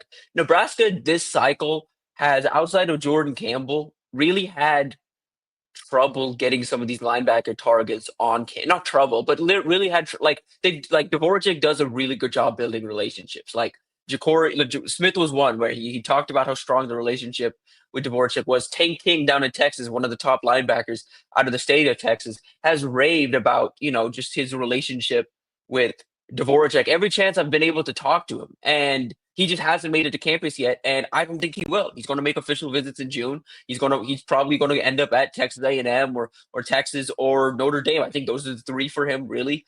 But like, Nebraska's done a good job of building these relationships, but not getting them on campus is an issue. And now you're looking at a point where, okay, at this point you've got Jace Reynolds committed, but it's kind of Jordan Campbell or bust at the linebacker position. Tim, not to rewind it too much here, but you mentioned Trey Taylor a couple times there, and I was talking to a friend of mine in Illinois. Do you know kind of the backstory on sort of, it seems like there's some bad blood and some drama between the Taylor camp and Bielema and Illinois camp? Do you know what's going on there at all? I mean, part of it is the commitment, but like the way that was handled. But prior to that, I don't believe there was anything. As far as I know, I don't believe there was anything. I mean, again, Illinois visited, like Arthur Sikowski visited. The low-hanging fruit is to make it about the NIL offer. Yeah, I mean, yeah, and I think there's some like, okay, we invested a lot of resources in trying to keep you home. We have some momentum with in-state guys and part of that. But I mean, again, literally to the day before he committed, Illinois was putting in like legitimate effort. So I don't think there was anything like there, but I do think moving forward, I don't think Trey Taylor in Illinois is like a thing. Like, like people had talked about after that commitment of, oh, you never know what's going to happen, Trey. Why would you do that? Like, Illinois, like, Nebraska, something could happen. You could want to come back to Illinois. That's probably not happening. At this point, that's probably not happening. I just got some news yesterday on an international product that's north of the border. He's just a pup, though. But not to be one up by a little Sweden background. What do we think about Nebraska adding to the D-line room and broadening their horizons on body types and styles? Yeah, I mean, Sone's one of my favorite defensive linemen in this 26 class. I've been on him for a while, so I like, just for some context, I at one point I nearly took a job with Brandon Collier to go work international, like go work in Europe and just scout. And it just ultimately didn't work out. But we've maintained a relationship for a while. I really was kind of in on Sone for a while. Just because that was like the guy for him. He kept, that was he's had a bunch of guys at this point come through the college ranks, but Sone was the one that was like, whoa, like that like this is a future 5-star type player. And then he came to the United States. There was a little confusion on his age. It's a little, kind of this and that on him. We saw him at the All-American Bowl in January, and he dominated, like legit 6'5", or maybe like a shade under 6'5", 320 pounds, but he carries it incredibly well. He looks like he's 270, 280. and he's just super powerful. Plays with a really good motor, has a footwork where you can tell he's got a soccer background and did some karate and martial arts. Plays with good contact, like just general balance. Nebraska is making this a real fight. I got word, let's say about a month and a half ago, that this is essentially going to come down to Florida, Oklahoma, and Nebraska. And he just announced the top 8, but I do think it's going to come down to those 3. I think if anyone in that top 8 has a chance to surge, it's going to be USC or Texas, but I do think it's going to come down to those 3. Florida, for me, has the edge, but I mean, the effort Nebraska's put in these last few weeks, especially since Terry Braden's taken over this recruitment, I think he's going to give Nebraska a really good shot. Braden went by to visit him at St. George. EJ Bartel went by to visit him at St. George yesterday, while, Braden went over to Sweden to go meet with his mom. And again, as far as I can recall, this is the first time Nebraska's gone to Europe for like an in-home visit. Yeah. Tim, so you mentioned him playing soccer there, and it kind of got me thinking, and I apologize if I've asked you this question before. I don't think I have. We were talking to some of our athletic testing guys last week about like multi-sport athletes and things like that. And then you mentioned a defensive lineman playing soccer, and I think of Ndamukong Suh.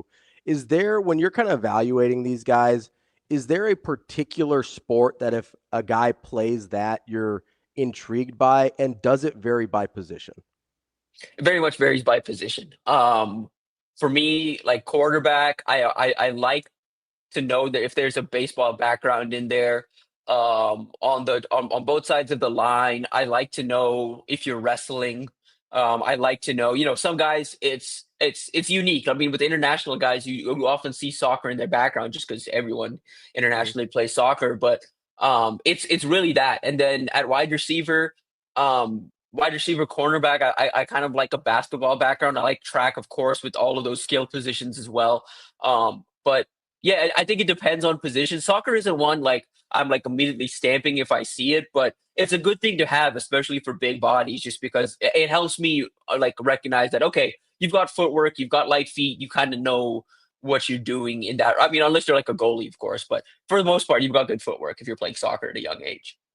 TV, let me ask you something. What do you think? You spent some time, you've covered multiple schools, right?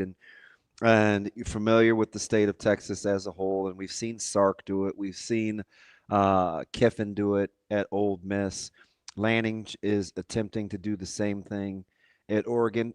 Are there traits, or is there something about the culture that allows certain schools to stockpile quarterbacks more than others? It really just comes down to success and a tradition of success. Like, I think you're seeing Nebraska kind of starting to do that as well. And quietly, they're on to something. yeah, and that's the thing. Like, I was just telling somebody the other day. I was like, okay, let's say, it does come down to success with Sark. It's just every quarterback wants to play in that offense. You listen to the way offensive coordinators at the high school position and QB coaches and everybody talks about Sark's offenses and Lane's offense. They're all very QB friendly. Lincoln Riley, at one point had the same thing. I think he just needs a bounce back year to kind of reclaim that, this the tradition that he's had at the end, his reputation as a QB developer. But it really just comes down to that. Can you produce high level quarterbacks? And like, okay, hey, like Nebraska, for example, just getting Dylan Raiola saw a bunch of elite quarterbacks suddenly be like, okay, well, what does Nebraska have to offer that Dylan, made this decision? And then TJ made that decision. And then it was like, okay, well, what does Nebraska offer that 2 quarterbacks in a row made this decision? And then so Trey Taylor's now giving Nebraska a harder look. And then Nebraska lands Trey Taylor. And so now you're seeing 27 elite targets outside of the QB position being like, okay, well, what does Nebraska have to offer?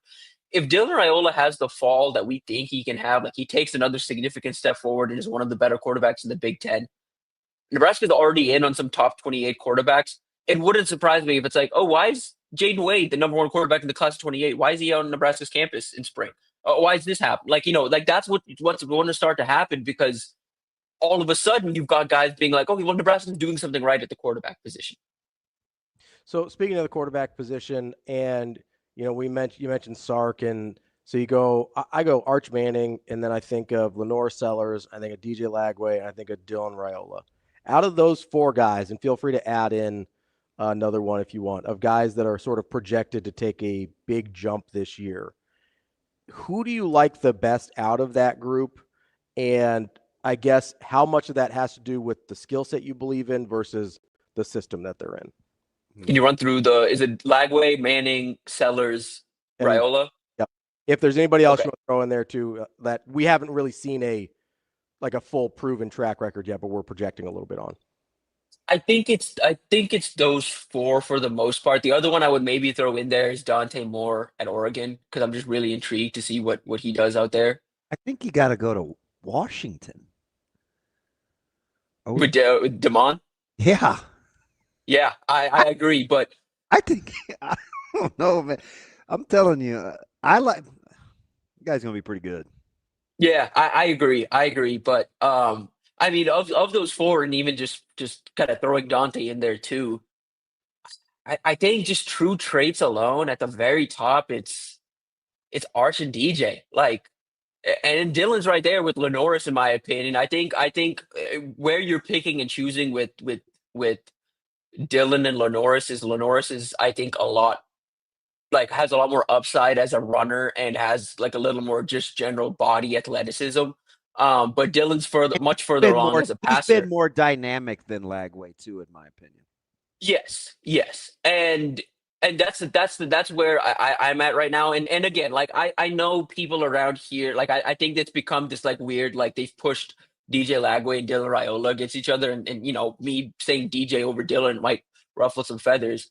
Again, I saw DJ from since he was like in 8th grade. You know, like I've watched him his entire high school career. Like I am so in on that long-term potential. The shoulder thing this spring really bothered me. I didn't love. I think long-term it may be better for him. It sounds like the family has a plan in place and the school has a plan for him. They just wanted to rest him so he could fully heal. But it did bother me a little bit.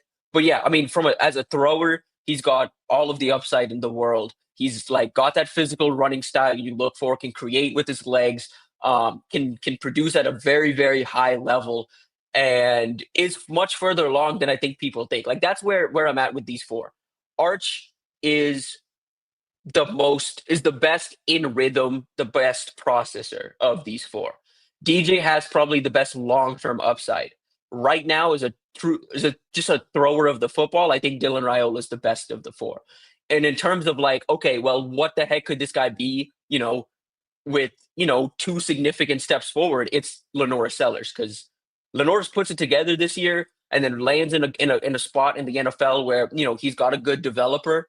I mean, Lenoris is like, I think he's the one where like the untapped potential for me is really, really intriguing. But yeah, right now I think it's Arch and DJ at the top, Dylan right there, and then Lenoris probably 4, just because of the 4, I think Lenoris is the most raw right now. Of what you know about these 2 quarterbacks, you take Altmaier or Mendoza? You love Mendoza. I don't love him. I'm interested in the transition from Cal because I think they had a good staff. Yeah.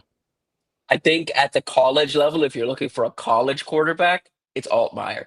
But if you're looking for an NFL quarterback, it's Mendoza. And he's 6'5". He's like 220. He's Mendoza. A tank. He's a tank.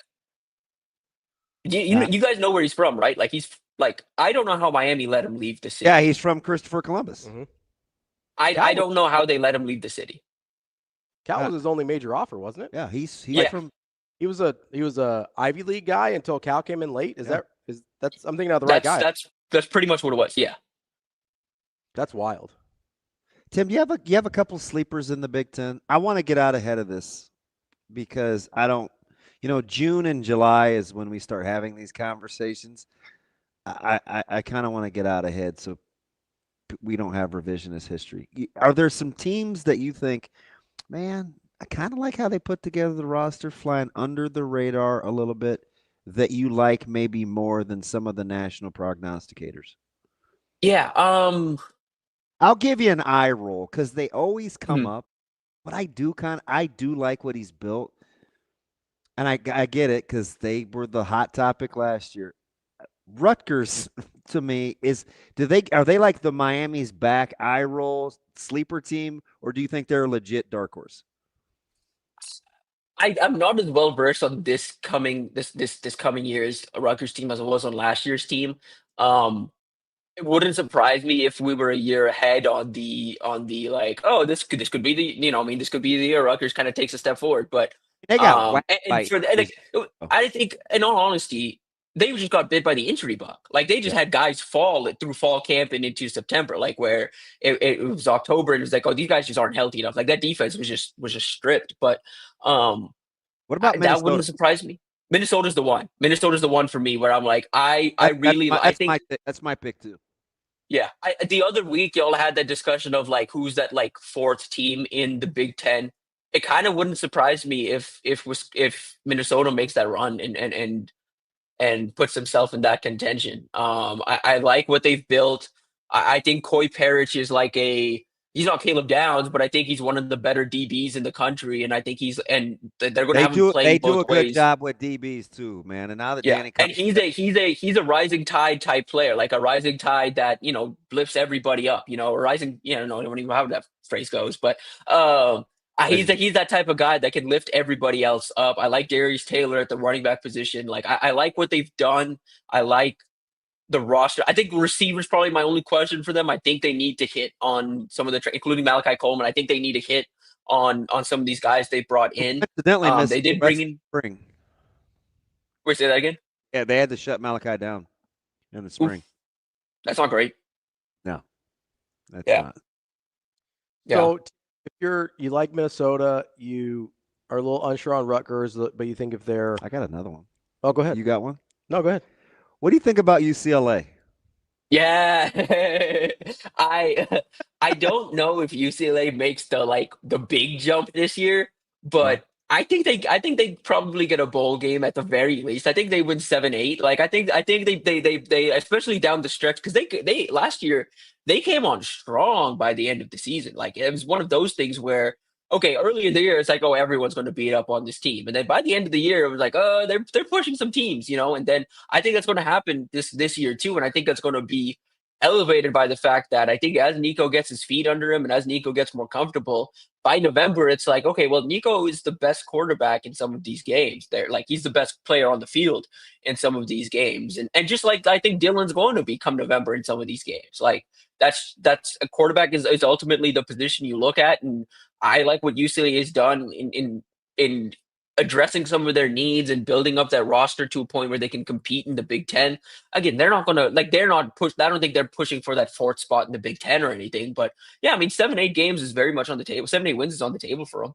I need somebody. This is a black couch moment, right? That we're in the tree of trust. I can just admit things freely. I'm traumatized about being in Pasadena, having been benched there. I hate the stadium.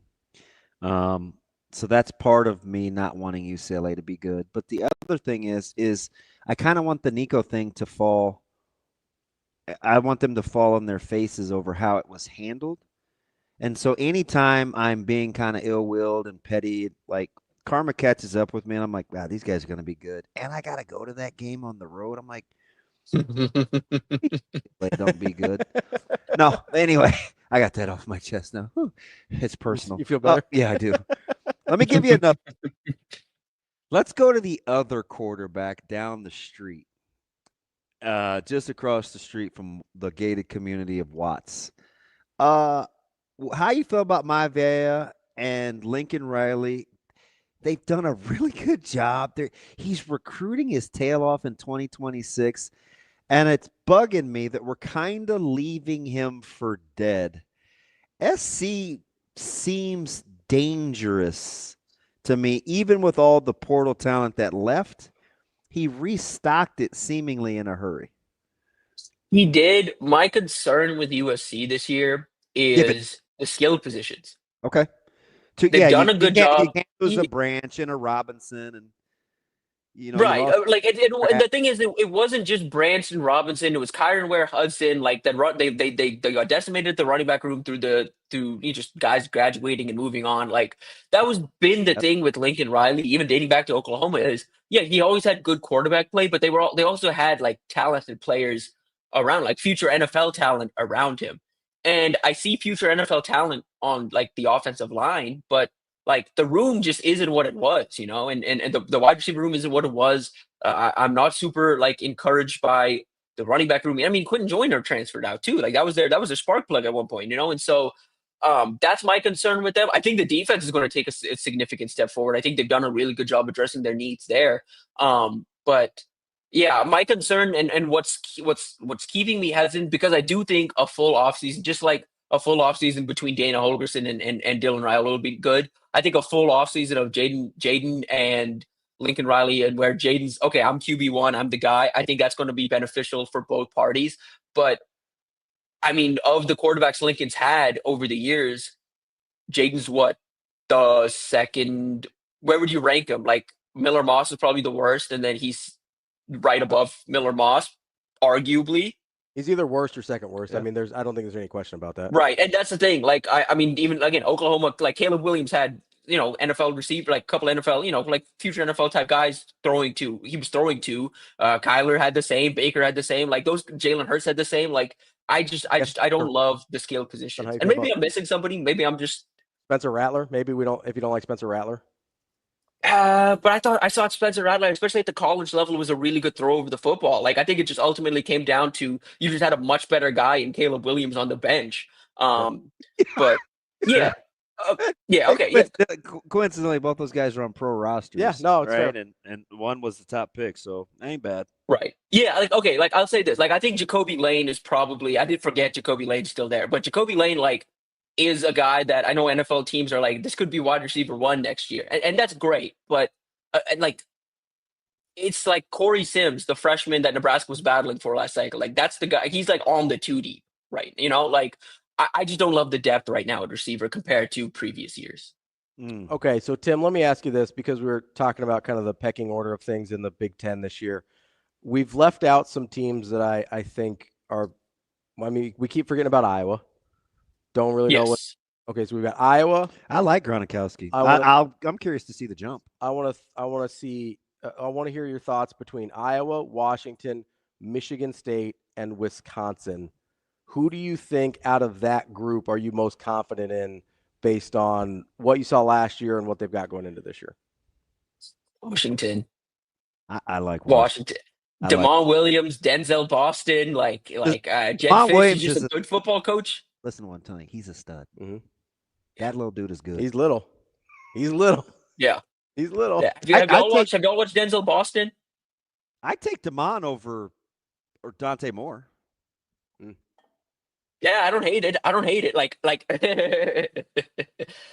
I'm very excited to see what Dante does at Oregon. I love Dante, I'm hoping I'm dead right about that, because if he's good, might have to eat some crow. Well, I haven't hated on him. No. I don't want to see Oregon. Yeah. I give me a transition here, man. Lanning's momentum is really wearing me out.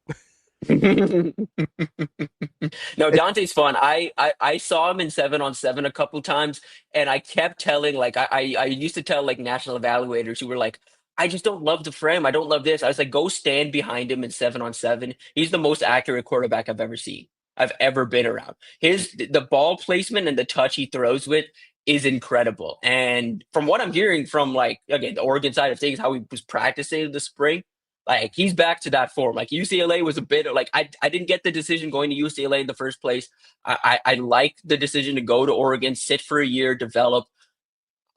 He's going to be good, man. I'm just kind of in on Dante Moore. The Big Ten's going to be the quarterback division this year, I think. It's going to be the division. I'd like to think we're probably one of the few that have spent 2 months finding new ways to break down the quarterback play. We've been doing this since February. Yeah. Because, Tim, I agree with you. The quarterback play could be really good. And I'm trying to figure out where Nebraska's going to break ground if they're going to make that move. We need Maived to not be good. You need Gronkowski to not be good. To struggle with the transition, yeah. If Dante Moore's, or if he's good, I like Minnesota's quarterback. I like Rutgers at the quarterback spot. Unfortunately, I like UCLA's talent at the court. They're going to figure out a way to play to his strengths, right? So I'm not saying he's going to be Jalen Hurts. I'm just and that's the thing, the quarterback spot in the middle of the big. I need a paper towel over what's happening in Washington. Like, Mhm. I think the quarterback, as a conference, the quarterback position is at a high level. Okay, let me before you answer there, Tim. So you ask where Nebraska is going to break ground, though, right? So out of those guys, there's a lot of guys that we like. There's a lot of guys that have been productive at either other places or where they're at. But what we're really talking about here is that Dylan has the talent to outperform most, if not all, those guys, right? Like that's where at the quarterback spot, at least, we say, hey, if the and I'm not projecting he'll be better. I'm just saying we better understand full well what we're dealing with when we project quarterback play in this league. If Dylan is good and he surpasses these guys, that would be.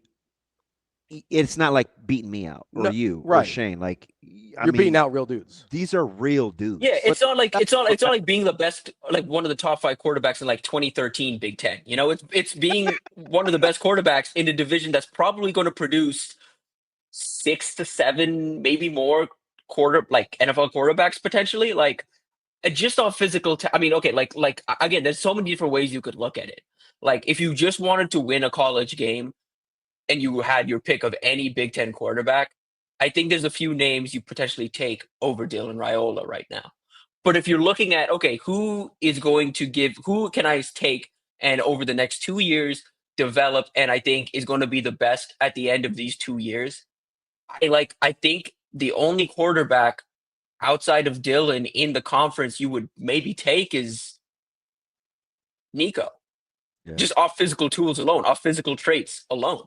But I think Julian Sain's going to be really good. I think, but that's the thing. Like we just assume whoever takes snaps in Columbus is going to be good. Yeah, and that's the thing. Like I think Sain's going to be good. I think Dante, but I think Sain and Dante Moore are going to be guys where it's like, okay, they're effective college quarterbacks. They're getting the ball out accurately and in timing. But this year, I don't know if either of those guys are going to be okay. They're elevating the team level good. I could see Dylan taking that step forward just because of the experience he had where, okay, come October, November, it's like, oh, Dylan's the one that's elevating this team forward. Like, okay, would it surprise you, because you brought up Gronkowski, would it surprise you if come that Nebraska-Iowa game, Dylan is the significant, well regarded as a significantly better quarterback?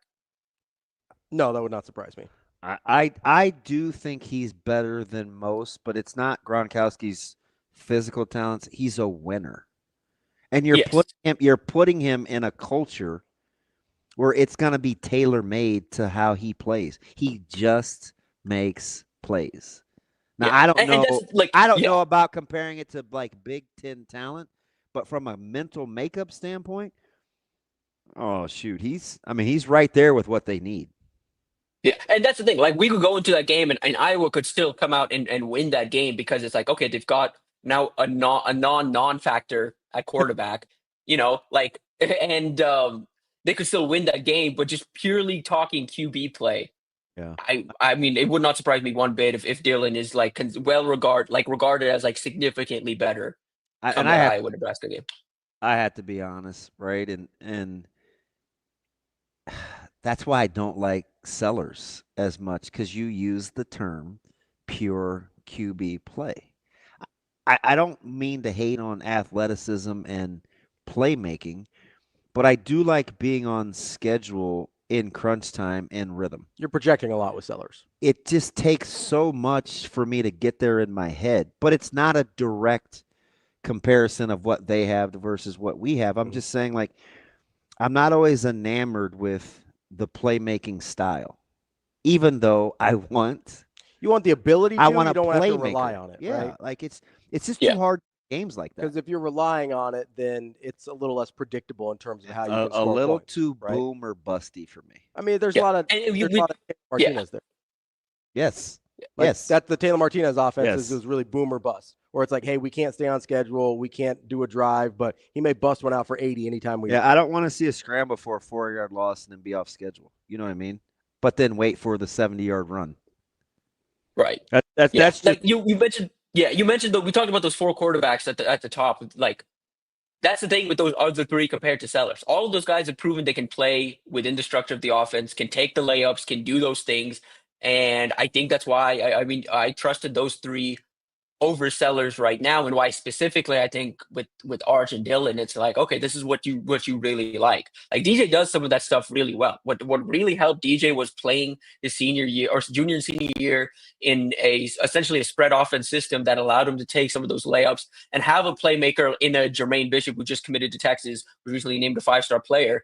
Having a guy like that where he could just be like, okay, I'm just going to dump it off to you and you do something after the catch. He didn't have to go and kind of do everything himself. He had that player that helped DJ's development a lot. Dylan, that's just who he is. Dylan is a guy that is going to take the layups, has the ability to elevate, and that's the thing with all three of those guys too.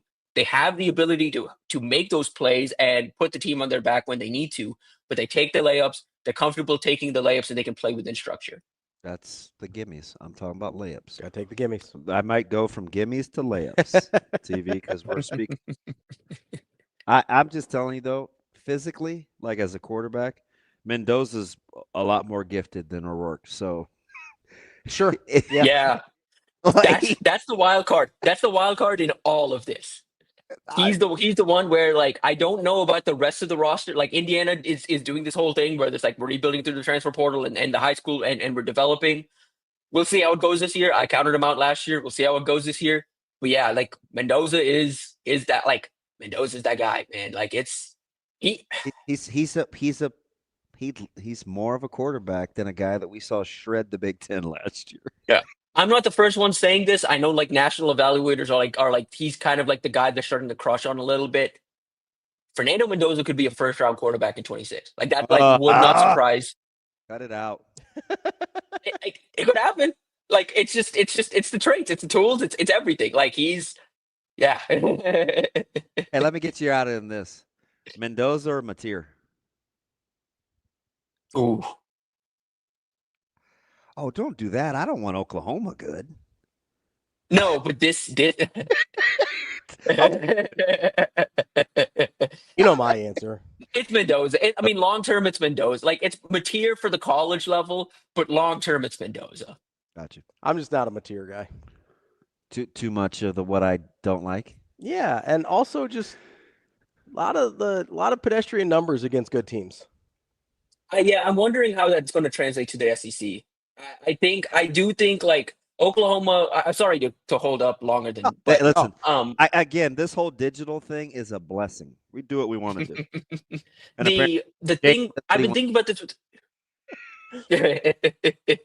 I've been thinking about this with Oklahoma recently. Like a lot of people are giving them credit for what they've done this offseason to try and take that step forward. But I really think they're taking a gamble on Mateer because it's a significant step forward in just play. And like, yeah, it helps that he's comfortable with the offense. It helps that it's Arbuckle's offense. There's not a whole lot that he's missing. He's going to have a talented group of receivers to throw to. But it's a big change in who he's playing. He's never faced a Colin Simmons or an Anthony Hill. He's never seen a Dylan Stewart. He's not seen these kind of guys before. He's going to feed those type of guys every single week.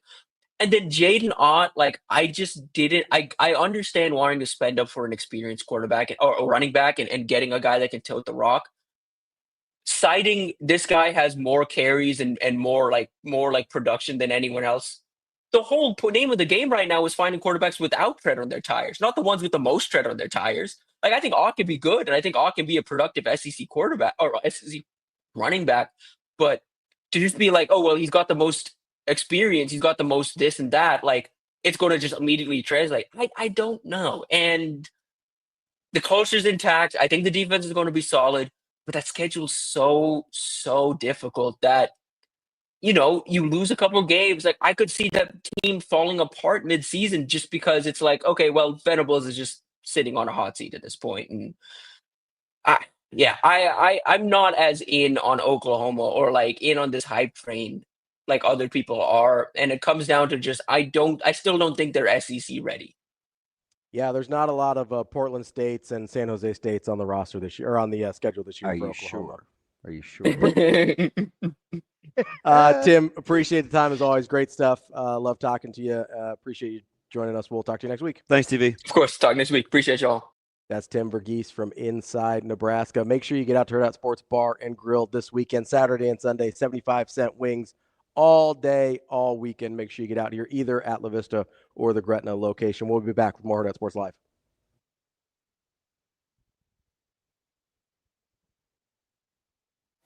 Imagine your first dream home and the feeling of walking inside for the first time. With Centrist Federal Credit Union's First Time Home Buyers program, you are at the doorstep of bringing your vision to life.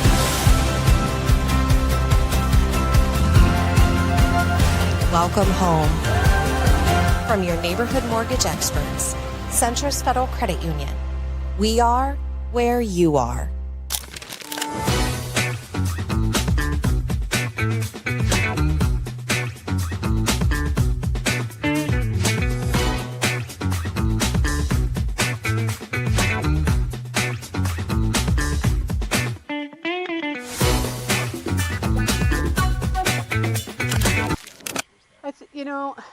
I don't have the answer to that yet, just because I don't know what's going to happen after game one. And but yes, all our pitchers are ready to go. They're working. We had 2 of them going live yesterday against our hitters, just because they haven't been out there for a while.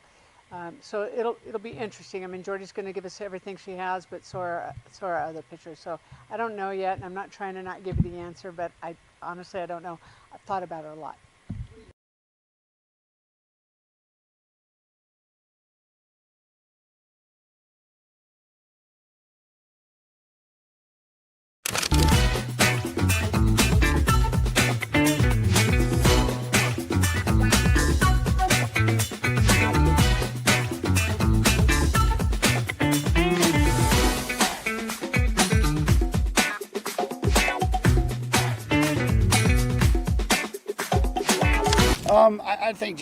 I think probably just getting off to a better start early in games, and that's just getting, on the starting pitcher a little bit earlier. We've seen a lot of, the ballpark's played bigger here the last 2 weeks, and the fly balls are going nowhere, so that's just, you can't go to the plate trying to hit a ground ball either, because then that takes away some aggression. So I think just, we're not striking out, we're not, collecting a lot of consecutive really good at bats, and really that's going to be what it takes to get those crooked numbers early, because that's what you're seeing late in the games, right? 7th, 8th, 9th innings, we're putting together multiple really good at bats in a row to be able to set up some of these big innings.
You're listening to Hurrdat Sports Live.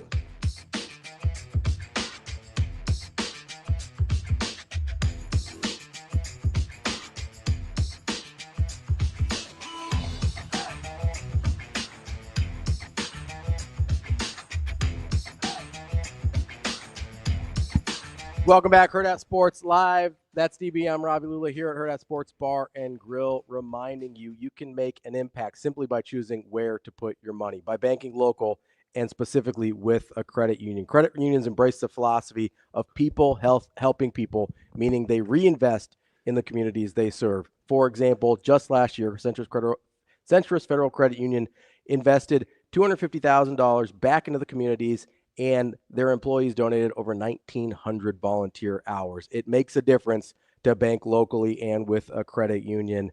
Go check out centrusfcu.org to learn more about not just how they reinvest in the community, but how they can help you out with your finances as well. Federally insured by NCUA. Speaking of quarterbacks here, like we were with Tim Verghese a minute ago. Yes, Ravi. Yes. You got a very interesting DM. I did. That you shared with me. I did. And I talked to him a lot about football over the years. And because you kind of brought this up, you go, hey, he's going to have to pass a lot of guys. Dylan. He's going to have to pass a lot of guys sort of in the pecking order of Big Ten quarterbacks in order to get where we think he can go and get Nebraska where we think they can go. Yeah, and I felt like I was finding new ways to kind of regurgitate the same topic. And I've asked a lot of our guys that we talk to because I want to get a consensus before the season actually plays out so people can't go back and say, well, and then insert blank. Not about being right or wrong. Sure. I just want to know where everybody was coming from. And I think there's a lot of different ways to think about it. That's why we bring up these different versions. That's why I asked up different scenarios, right? Because we've said, hey, this is an eight win minimum. Mm-hmm. This is blank or this schedule and we've done all these things. The roster, the position group. I'm like, hey, we're trying to get specific now. If we're gonna make this move, somebody's gonna have to get out of the way. Mm-hmm. Who are these most likely candidates? You have to push somebody out of the way. Whatever. Yeah. Who are the most likely candidates to be removed? Yeah. And then what does it look like? So I always start with the quarterback spot. Yeah. Even more than I look at schedule. Because schedule, it can change a lot in even mid-year. Pretty week to weeky. Yeah. So, I want us to understand, regardless of what we think, I want everybody to have the same picture that they're looking at. There are some really talented quarterbacks in this league. And I get it. Yeah, our guy is too. But everybody in their respective cities, their college towns, are basically saying this. They're saying the same thing in Seattle that we are in Lincoln. I mean, they're saying the same thing in Minneapolis. Well, maybe not upside to some degree, with but with the quarterback spot. Yeah, they're saying the same thing in Eugene. They're saying the same thing in Piscataway. They're saying. So that's where I push back a little bit. I know, because you've extrapolated high end. Well, but that's what we're doing with Nebraska in general, right? If we're talking about them taking the leap, there is extrapolation. I'm not a best case scenario guy. I understand that, but you're asking how they get to where we're talking about. Yeah. So if I'm not gonna go best case scenario, I want everybody to be operating on the same deal. It's really the only reason why I wanted to land the plane on Raiola's development. Can we talk about it independent of Holgorsen? Sure. Because then we start getting into things that everybody could say. You could say in Iowa City. You could say well, if this fit and with this mind, and then let's just look at productivity and making jumps. What are the base things that those individuals can control that I don't need to be super myopic or best case scenario about? Well, and I agree. That makes sense. Now, you may think of it the other way. Well, let's just say they do all max. Then who would I take? And I'm like, I get it, because it does the same thing. It levels the discussion point. So I'm not even totally doing that. The way I'm thinking about it is who has the most area left to improve. So if I take Dylan versus a Brosmer up in Minnesota, right? And I go, okay, Max might be a really good college quarterback, and he's been productive, and we kind of like what we see there, right? But if he improves by 10%, his ceiling, like the 10% for Dylan is greater than the 10% for Brosmer, in my mind. Like there's more room. I get it. For Dylan to continue. I'm just telling you where I think it gets a little conflated. I mean, would you have said that with Riley Leonard? I mean, did Riley Leonard get significantly better from Duke to Notre Dame? No. I don't think so either. But they played for a national championship is my point. So is that a disqualifier? No, because the rest of that team was really good. Yeah, but Okay. Sure. Yeah. But you saw the way that game played out at Ohio State. Yeah. You needed better better quarterback play. Okay. Yeah. No, I get that. Okay. So I'm just but what they needed, so that's Riley Leonard's actually a really good example of kind of what I'm talking about, right? Is I thought Will thank you. No, you're doing a great job. Like I thought, and that didn't mean to sound as condescending as I. Yes, you did. Yes, you did. Like I thought Will Howard. Funny Robbie, Shade, funny Robbie. So if you're going to argue against me, Will Howard's actually a really good example because I thought he was pretty close to who he was going to be coming out of Kansas State. His throwing elevated to a level I didn't know he had at Ohio State. He ended up making throws at the end of the season more consistently and in places they needed more than I thought he was going to be able to, right? So if you're going to make an argument for like Calic Manis or Brosmer or Gronowski or whoever, some of these guys that I think their ceilings are lower, Will Howard's the example of that. And that I think probably has a lot to do with fit and scheme and talent around him, right? I don't think you're going to have that issue in Rutgers or Iowa City or Minnesota where the other talent around it's so good that it elevates a guy past where I think his ceiling is. What I do think is with a guy like Dylan, as Tim said, and basically everybody we've asked, right? If we're talking about ceilings, it's Nico and Dylan basically in the conference, and no one else is really in that conversation. I 100% agree, except for... You're not a huge Nico guy? No. Okay. You're not as enamored with him, I didn't think, but... That's not it. Okay. I like the guy in Seattle, too, from a talent standpoint. Okay. He's just... His physical features... aren't as impressive. Don't scream NFL. Sure. But he is uber talented. Okay. So you want to throw Damon Williams in there? Guys like that. Okay. So when we bring this up, part of the reason I do think it matters to bring up the ceiling is if Dylan is the guy that we think he is, and let's put it out on the table here. We think he's a potential future first-round quarterback. That's what we're talking about. Whether he ends up being that or not, I don't know. But when we're talking about potential and ceiling and talent, that's what we're talking about. We're talking about a potential first-round guy. That ceiling gives you an opportunity to pass most of those guys who aren't that. Most guys in the conference aren't that. You know, maybe throw Mendoza in there, like Tim was saying, who's got maybe some dark horse whispers about being a potential first-rounder. If Nico reaches his ceiling, he's a first-rounder. But that's why I can look at it and I go, okay, if Dylan's who I think he is, he passes those guys. Because first-round quarterback passes most everybody else in the league, even really good college quarterbacks. So that's why I feel pretty comfortable saying if he does make that leap, I'm good. Okay. You know, like that's why I look at ceiling. No pushback. So I want to read this from Stetson here before we get to Mike Sautter here in a minute.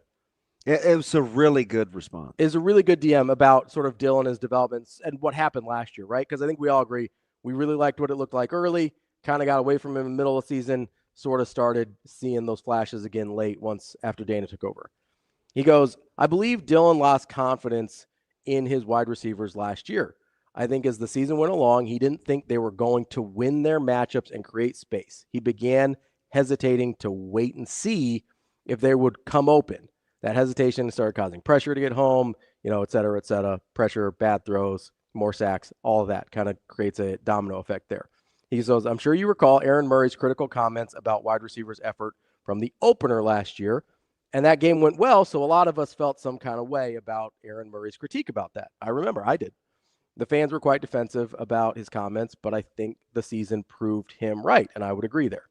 Obviously, could be wrong about the cascade of it all, but it sure felt like by late October when he dropped back, he didn't trust his guys to make a play.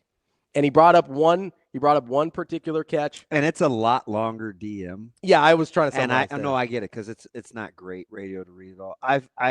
My response, I'm like, it was pretty well thought out and in-depth. This is pretty fascinating. Yeah. I think we should talk about this. So there was one particular catch that he brought up that I always think of. And then there's one more that I think of as well that I think is really critical that I don't know if I'm the only one that is fixated on. Well, we haven't talked about it, so I'll tell you. So the first one he brought up was Isaiah Nair against Illinois.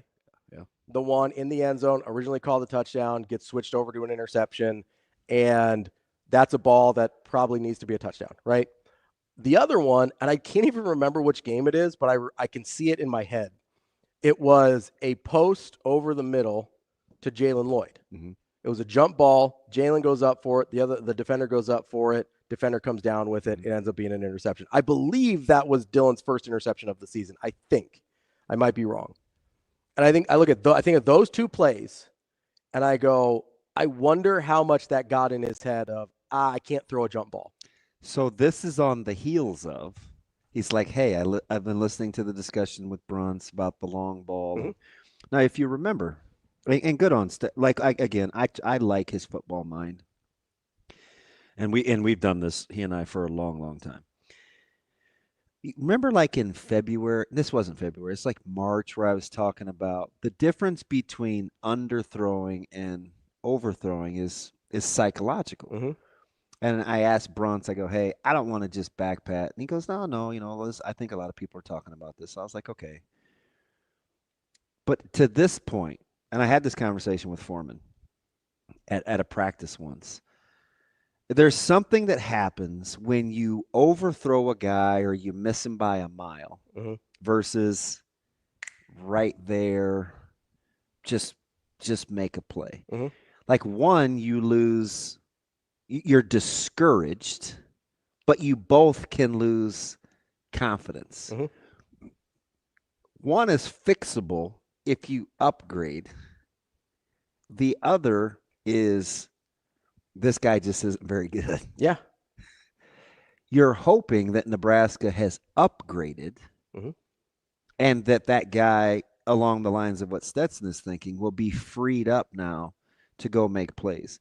Because during the season, I would explain it like this. I'd be like, man, just cut it loose. It's been so ingrained to not turn the ball over. He's a little too precious. We're just too, just say, hey, man, listen, I'm not telling you to go be haphazard, but let's just go make plays. Mm-hmm. Once that starts to happen, then I think you can kind of see the thing open up for him. What do we hear all the time with really good really good passing games in general? Hey, if you've got a guy in one-on-one, give him a chance to make a play. Yeah. Right?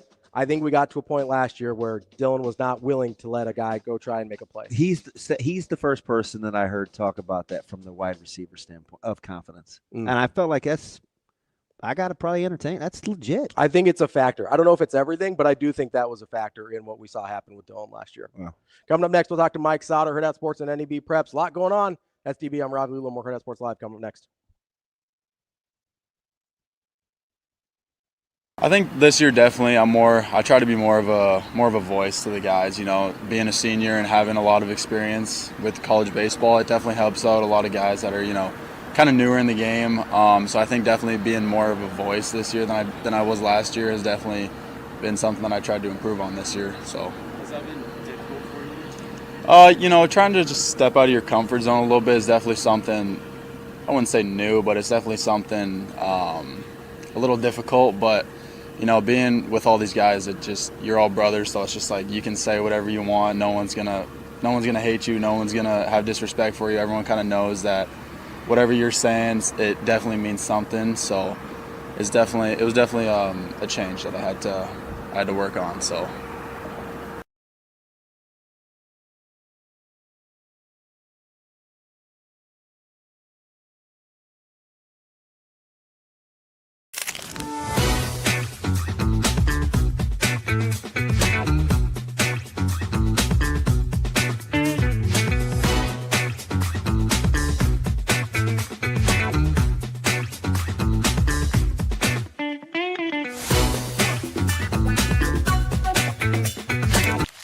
This team's in a really good spot. We have a lot of leadership across the board on this team, but I think it's just like reassuring the team that we are ready. Having been there, knowing like what it takes. I know that this team has that, so it's just reassuring every day. Like we had a great practice today, like we're ready to go. Like if we've ever been ready at any point in the season, it's now. So I think just that.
I think the biggest thing we've talked about as an offense is just being more aggressive. You know, getting your swing off is the biggest thing. I'm sure you're going to miss sometimes, but for the most part, we trust our swings, and having the ability to, you know, stay through the middle of the field will allow us to catch balls out front, hit home runs, and extra base hits in general. So that's been a big thing for us. Yeah, so as of late, we have had a lot of walk-off home runs and, you know, big hits in the late innings. So I think just continuing to have a slow heartbeat at the plate and continuing to trust in one another has been a big thing for us. You know, right before those innings, Bolt comes up to us and constantly tells us, hey, slow heartbeat, trust in the process, and your guys got your back. So.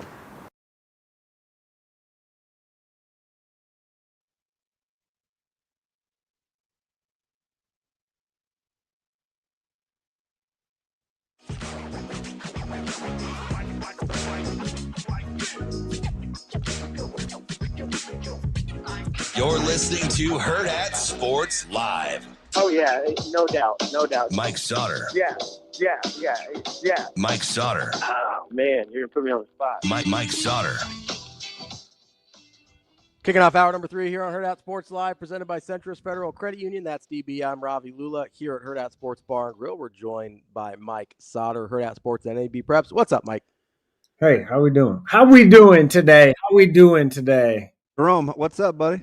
I'm excited to get back in the gym for 3 days here this weekend and do what I do, because you're right down the road, aren't you? Yeah, I mean, Council Bluffs all weekend. After watching 14 of the 16 state soccer tournament games this week in 4 days, I will. Are you excited about today down at Morrison? Yeah, I do think it'll be good. I personally will not be there, but we will have it covered pretty well. I won't be there, but yeah, I think the boys semifinal games tonight are going to be really good. Like, at least the environment is going to be really good. So West Side Prep, you don't have to, like, that's an obvious reason. Just say those two names, and Prep is really, really good. And West Side's pretty good too. It's just they played two different styles a little bit of soccer. And I am no soccer expert by any means, but you can tell, like, they play Pele written all over you. Pele? Yeah. Or are you thinking, no, that's pay less? Because I don't like to spend a lot of money. I mean, with the haircut, he's got a little more Zinedine Zidane in him, I think. Oh, a big Zinedine guy. You like headbutting people in World Cups? Or? No, he played hard. He did play hard. Good pull. He competitive son of a gun. Yeah. I'm not sure I know who that is, but you guys go for it. And then, hey, South Sioux City and Omaha South will be entertaining, very entertaining. Talk about how can I contrasting? No, not contrasting. Not contrasting at all. That's very similar. Yeah. Well, anyway, just say No, they just like to go for it too. Like, they don't like very explosive in the midfield. Yes, like they just run and go for it. That game will be electric. It'll be exciting. I frankly think there will be a lot of people there. 5:30 is the early game, right? Right. West Side Prep is 5:30. Yeah. And then I can't forget about the girls. So girls is good too, right? You have Southwest and Elkhorn South starting the day off at noon, and then Bellevue West and Marion is game 2, right? Actually at 2:30 or whatever it is. So I think I'm intrigued by that game because Marion has 3 losses, 2 of them to Bellevue West. I'm a big Virgilito fan, as you know. What'd you say? I'm a big Teresa Virgilito fan. Yeah, she's good, very good. And buddy Nick DeGeorge. Marion. Marion's 2 of Marion's 3 losses to Bellevue West. One was shootout fashion the first time, and the other one was 1-0, and it was a penalty kick with like minutes left in the match. Hey, a few too many important PKs in this tournament so far, Sautter, for your liking, or are you a big PK guy? I enjoyed exciting things happening. Decided by PKs. I just don't. I get it. This is my thing with the overtime rules in high school, and just go straight to PKs or do golden goal. Oh, one of the two. We're not going straight to PKs, Jerome. It's not because it's not real soccer. How many times they've played for 80 minutes? NHL in the playoffs has real overtime. You're not going to a shootout. Does the NHL, if someone scores a goal in overtime, the game's over, correct? Yes.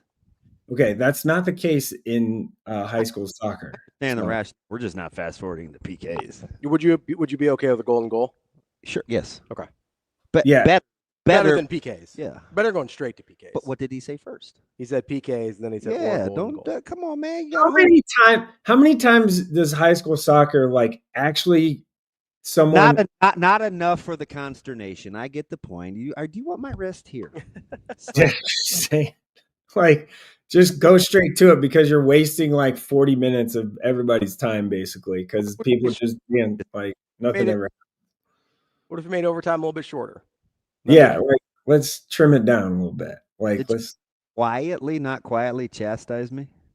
I feel a little scolded. No, I don't know. It's just my opinion. Especially in the regular season, just go to. I used to really, really, really love soccer. So there's obvious reasons there. I want it played in its purest form. Sorry. I was not thinking time constraints. You just skipped over that obvious reasons part. I don't have any. I need a Q-tip, little waxy. I can't hear so good. Sorry. No, I mean people have opinions on it, and that's just my opinion. It's okay. And it's a very strong, opinionated community. So you have to be careful with willy-nilly suggestions. You got to be real careful with any suggestions. You will get cussed the heck out. Yeah. And as someone that is a self-proclaimed not soccer expert, I have to be real. Use the term aficionado. We have a mutual friend that loves when people use the term aficionado. It's like his favorite. You're not a soccer aficionado? No. Nope. We know that the soccer community doesn't like to gatekeep or anything, so I'm sure it'll be fine. Yeah. How does Council Bluffs look? What'd you say? Sorry. Bluffs look this weekend from a talent standpoint. It looks pretty good, man. You have 2 of the top 5 players in the country. Creighton's newest commit, Jaden Kuhn, will be in Council Bluffs tomorrow, not today or Sunday, just tomorrow. He's just playing 2 games tomorrow. He's really athletic. If people haven't seen him, good chance to go out and see him. He plays 12:30 and 7:30 tomorrow. Then it's good. I mean, this is the 4th time that we've had the Adidas, 3SSB or whatever it was called before that. Tournaments here, or not tournaments because it's not a tournament, event here. So, and it's a live period, so it's ratcheted up a little bit. Live period where, Division I college coaches can be in the building and evaluating. So it'll be ratcheted up a little bit. I think it'll be pretty good. I have a full slate schedule planned for everything today, starting at 10:30, and then tomorrow all day. Gotta fit in my daughter's 4th birthday party thing because her birthday was last Saturday, but for some reason we're having her 4th celebration of her birthday tomorrow from 1 to 3. So I got to kind of run to that, and then I'll be back in the gym after that. It's always a joy. It warms the proverbial cockles of my heart to see you parent. It's beautiful. How are the little princesses doing? They have field day today at school, which I will not be attending, thank God. So yeah, I was there for the fun run. The fun run where they just run around in a circle and you check off the back thing at our school. That's back when I thought it was cool for brothers to be distance runners. I realize that's a pretty not American thing. But anyway. There are brothers. They're just not ones that live in America. I didn't need you to elaborate, Jerome. I was just I was just saying it for you. Like hey, so I have some more questions. Do you like do you like the baseball tournament setup now? As it's kind of, you like the rotation, the schedule, the format? Are you cool with the way state baseball's been done? Yeah, I think it's good. Like the old the way they used to do it, like the Legion bracket way, didn't make a lot of sense to me. So I think I do like it a little bit better. So I like how, losers bracket, you can still fight through it. Man, you really can't lose that first game like today. Not unless you have arms. It's going to be a call to arms because you need about 5 arms if you're going to lose on day one. You got to be able to win 11-8. Yeah, something crazy. So baseball starts today. It'd be fun. People talked about their arms. They just weren't built to win 12-9 midweek games. That's just who are you talking about? Nebraska? Well, they got lucky one yesterday because they did what the good. We needed that. We needed that because I would like to be at the Big Ten tournament, and I need more than 17 people there. I mean, not for me personally, for the environment. Yeah, I'm cheering for the Big Ten. There'll be a lot of Iowa people. 17 people's right in your wheelhouse. Yeah, there will. And I mean, so I imagine as a 1 seed in this Big Ten tournament, Iowa's probably about as pissy as they're going to get as a 1 seed because I don't know if anybody thinks they're good. I imagine they will have a chip on their shoulder because people will have only talked about their schedule. They'll be geared up. Yeah, there'll be some Iowa fans there. It would be cool if Iowa, Nebraska like somehow made it to like the finals. Hey, if you're Purdue, you guys ever been college students? Jerome, you never went to college, but I'll ask. That's not true. I'm just playing. If you were getting ready to be done with school, right, and you're leaving dorms, like are baseball players like going to the ballpark today with their cars packed, or like how you they're approaching? No. I mean, baseball, they play year round every damn day. It feels like so. They're just used to moving out of their dorms. I'm talking about like the baseball guys. Like how are they approaching? Are they actually in dorms? Yeah, that's true. Probably just the pups. Yeah, and then yeah. Man. They just chill in their apartments. How would you approach today, though? You just laying down? I hope Nebraska doesn't assume they're laying down. Well, they're in. I mean, yeah, they're in. I know. So, yeah, they did for another seed slot to move up. Yeah. Yeah, you got to play to win. I think so. Also, you don't want to. I mean, it's not like Nebraska's had great momentum through a lot of the season, so I think you got to kind of try and make sure things stay rolling in the right direction. Yeah. Hey, Jerome. Yeah, go on a heater like you did last year in the Big Ten tournament, like towards the end of the year. Then you're good. Let me ask you guys a Nebraska basketball question real quick, because Creighton has historically not had this problem. Which, by the way, do we know what they're doing with Jemiah Neal's 5th year? I don't think he's getting one, but I don't know. I don't think he's. How about Nebraska having everybody in their off-season camp for the first time in forever? Well, everybody except for Rink, he's there and doing stuff. Yeah, but for all intents and purposes, I mean, this is different for them. You think that's going to matter? Probably because Verghese probably can get in shape quicker. I just think continuity. Does that make him better at basketball? Yes. Okay. You ever tried to play in shape versus out of shape? Yeah, I've been there, but I feel like you were trying to be funny. I'm just saying there's some, like, you can be in really good shape and still not be very good at basketball. Any tomatoes you want to launch at old I just don't know how good Gonzo over here? I don't know how good No. I don't know how No, good I mean, I forgot. We're talking to two haters. You guys are on the same page. No, I don't hate him. He just drives me crazy. What do you call Verghese in our group chat? What do you call him in the group chat? Oh, that's right. Don't sit here and try to tell me that. I don't even know if I almost got myself in trouble. I like how Jacob ignores it too. He's such a professional. Like, don't sit here and tell me that you're in love with Verghese's game. I like how he occasionally just launches a ball into the stands or as an inexplicable pull-up 37-foot jumper off the dribble. Or just falls out of bounds for no reason with the ball in his hand. Speaking of young Jakob, did you at least check on him? Like, is he okay? Listen, I called his brother to check on him. Excuse me. Like, who else took that measure? Well, you're probably the only one that has Jordan's number. I've got his number.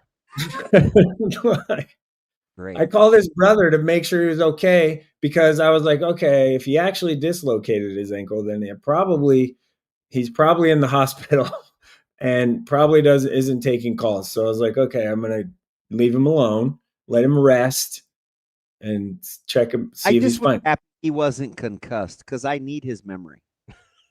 A little bit.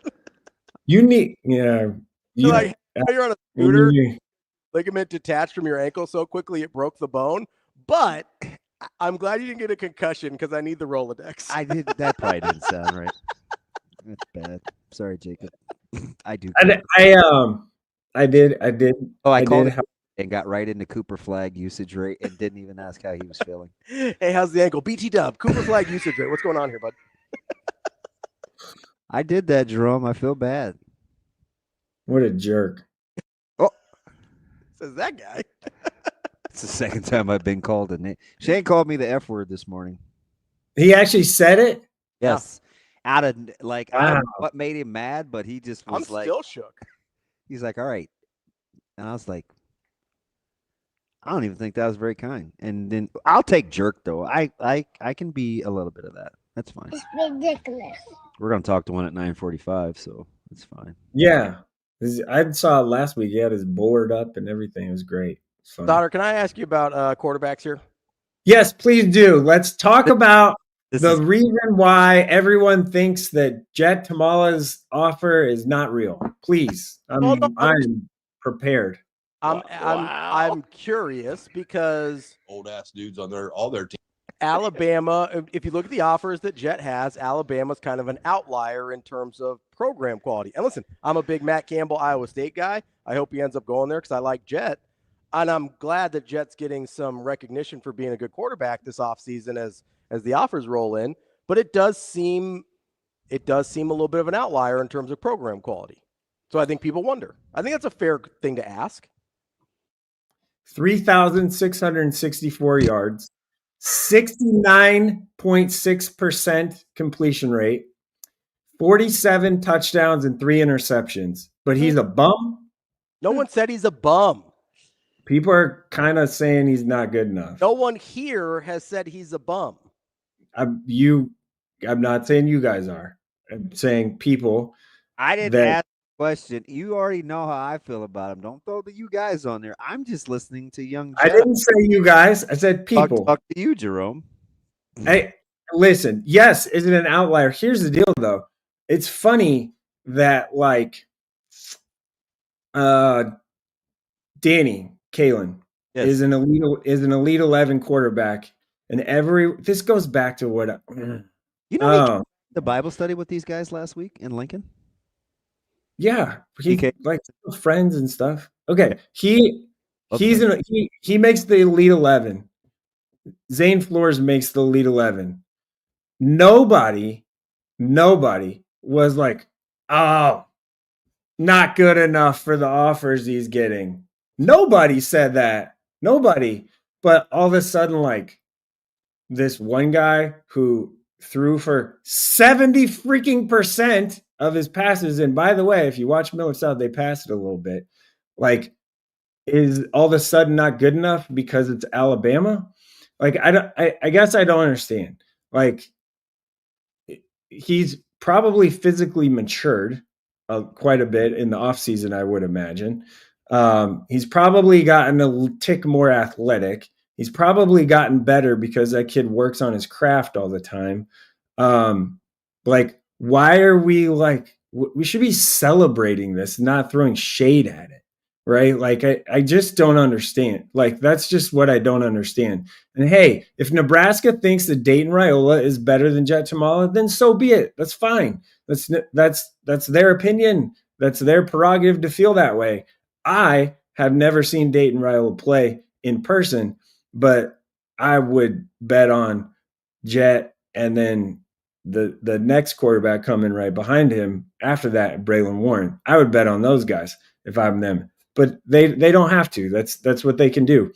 It's just I guess I don't understand. When that popped yesterday, there were so many like, is this a real offer? Is this a fake offer? Is this committable? You know, those sort of things. And I'm like, knowing Jett Thomalla and his dad, for one, I don't think he puts that out there if it's not committable, to be honest. Okay. Like, let's look at it from the general public's perspective here, because I do think there is a gap between this guy sucks and doesn't deserve offers, and Alabama seems kind of like an outlier, right? Like we sit here and we go, okay, I like Jett Thomalla. I was curious last year why Jett Thomalla didn't start having offers earlier, because I thought that I was a good, clear Division I quarterback. So you look at it and you go, okay, this guy can throw it a little bit. He's got good projectables. We've seen him kind of throw down in basketball games, good athlete. And I go, okay, Iowa State, Arizona, Arkansas State, Colorado State, Duke, Iowa. These are teams that he was getting offers from.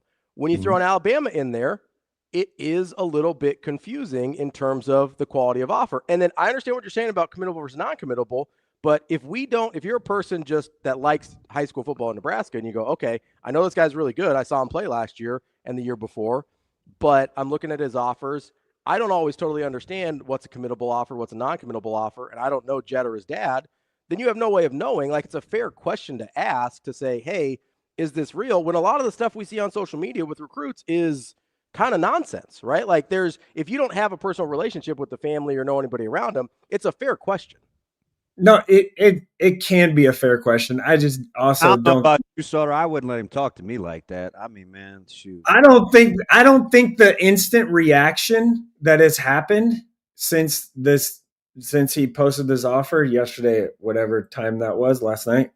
I don't think the reaction from the media people, quite honestly, is fair whatsoever at all, because people again are going to go back in their mind and be like, well, Nebraska didn't offer, so he's not good enough.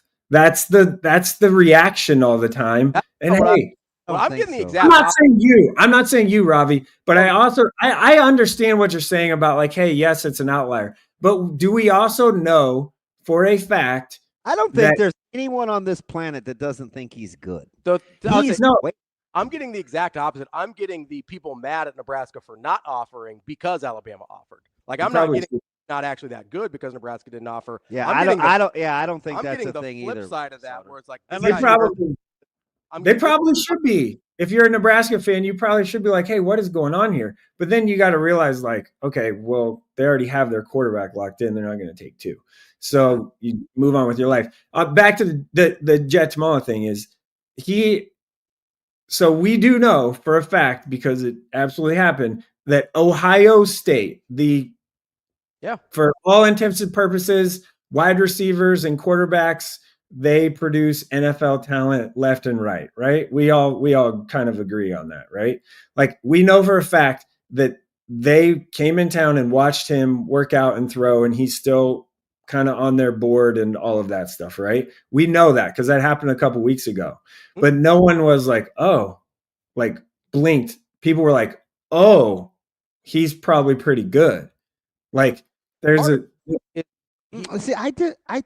Well, he walked away from that. Two things are kind of being said. I think it's a straw man argument to not talk about his attributes. He's very good. Not only that, he's a pretty good human being too. Like, that matters a lot. I don't know if we're saying the same thing. I'm not. I'm just listening. Yeah. And so I don't think you two are saying the same thing. I don't think we are either. But here's the thing. Here's the beauty of it. And I've tried to set this up like weeks ago. It just hasn't had enough time to sink in yet. We got to stop using Nebraska as a barometer, because I don't think a lot of people think that anymore. So we got to stop intimating it with the straw man stuff. because we've seen this for like 15 years, guys, mm-hmm.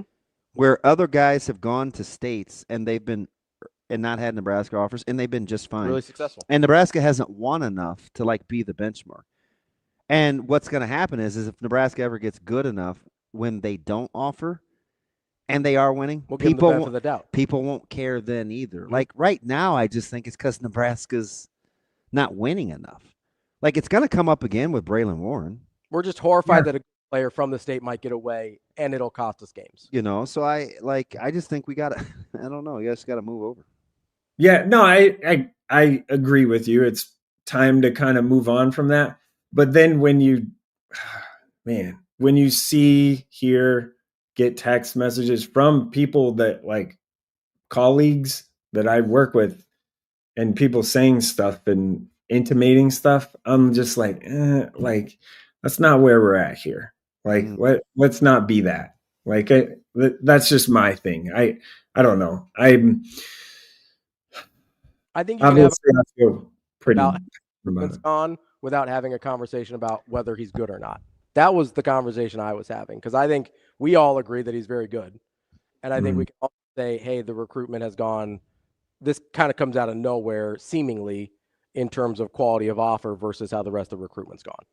Yeah, here's one thing about the out of nowhere thing, too, is like, when's the last time someone actually spoke to Jett about his recruitment and how it's going and stuff outside of when he actually committed to Iowa State? He lays pretty low. So out of nowhere. That's why I like him too. When I say out of nowhere, I almost mean as much like, when's the last time somebody from Nebraska had an Alabama offer? Like Carter Nelson. Sure. Carter Nelson. That was like what, a year ago? So but in general, like Alabama doesn't come knocking down the doors very often in Nebraska. So I think that's it was a year. It was in the last cycle. It just happened. One guy like ever. I don't know about you guys. I'm still traumatized. About what? In a game in which I thought we were clearly outgunned. We were kind of in for a long time. Yeah. There's 3 plays that were made in that game, and he made 2 of them. Yeah. And you could make the case he made all 3, but Hill had such a good run after the catch on the dump down, the little check down. Yeah. That I got to give Hill some credit. But the other 2? No, he's really good. I'm like, I felt for a lot of the last year that I was higher on Jett than most people.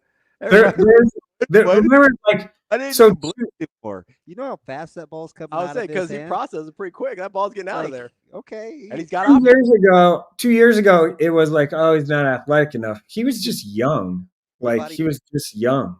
So I'm excited to see him run it probably a little more this year in games, but I'm also excited to see him throw it around in, Wednesday mornings in June. I'm excited to see what it'll look like with the new coaching staff. I don't think a lot's going to change. Very similar. Yeah, I don't think the offensive stuff that's not going to change. I don't think a lot's going to change there. And then, another thing, like people, not you guys, there was talk of, I've heard people saying is like, well, look who he's throwing to. He's throwing to all these, high level. Good players help. Yeah, but also so when he gets to the next level, he's not going to be throwing to those same type of people. Is that? I mean, goes Alabama, they're going to have good receivers too. Yeah, if it's, you know what I mean. I guess that's 3 receivers drafted not to defend idiocy, but I think they're talking about the players that he's going against. Yeah, the gap. But I also would say we don't say that about guys from Texas. No, I know. You know what I mean? A guy from Texas or California. Verghese, I'm like, yeah. Nebraskans are the only one that gets those criticisms. Right. And I think I feel pretty good about where the football talent is right now in Nebraska. You hurt Bellevue West quarterbacks. Yeah. Oh man, I got too many good players. Listen, you want those guys. It's a lot easier that way. You also still have to be able to drop it into them or complete the pass or avoid a rush at times. And quietly, I'll say I just got to say this about Bellevue West because I think they have a lot of other sports that fall under the radar. Mm-hmm. And I get football isn't where Coach Huffman wants it the last couple of years, but basketball is right there. Their other sports are pretty good. And I'm like, where are all these? Where are the? I mean, girls basketball is good. Mm-hmm. Track and field is good. Like They're 4x4 could win it next week, by the way, and they're boys. So yeah, soccer's in the semis. I'm like, track always good. Not that I'm gonna go air high dap Morrow. That's my dude, but I might dap him up. All right then, Morrow. Big Bellevue West guy, Damon Benning. See, that's what I got to put up. You know I can't help. And I kind of like everybody, so I'm, I try to tell people that, and I get in trouble. No, I like that you root for everybody. I do. It's fine. I can't wait. Hey, this is what I can't wait for. So, like if I go to too many Millard South functions or games or football stuff this like off season, and like the games in the fall will be like, oh, you're such a Millard South homer. Well, I was a West Side homer about 2 years ago, and then I was a Bellevue West homer before that. And Weren't you I'm accused? sorry, I like going to watch good players. Was it fellatio or hand jobs you were accused of giving when it wasn't Millard South? You haven't always been Millard South homer. I don't remember which one, but it was close. We won ever one. Yes.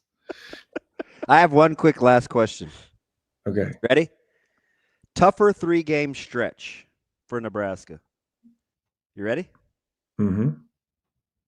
UCLA, Penn State, Iowa, or USC, UCLA, Penn State. UCLA and Penn State are on the road if you would like.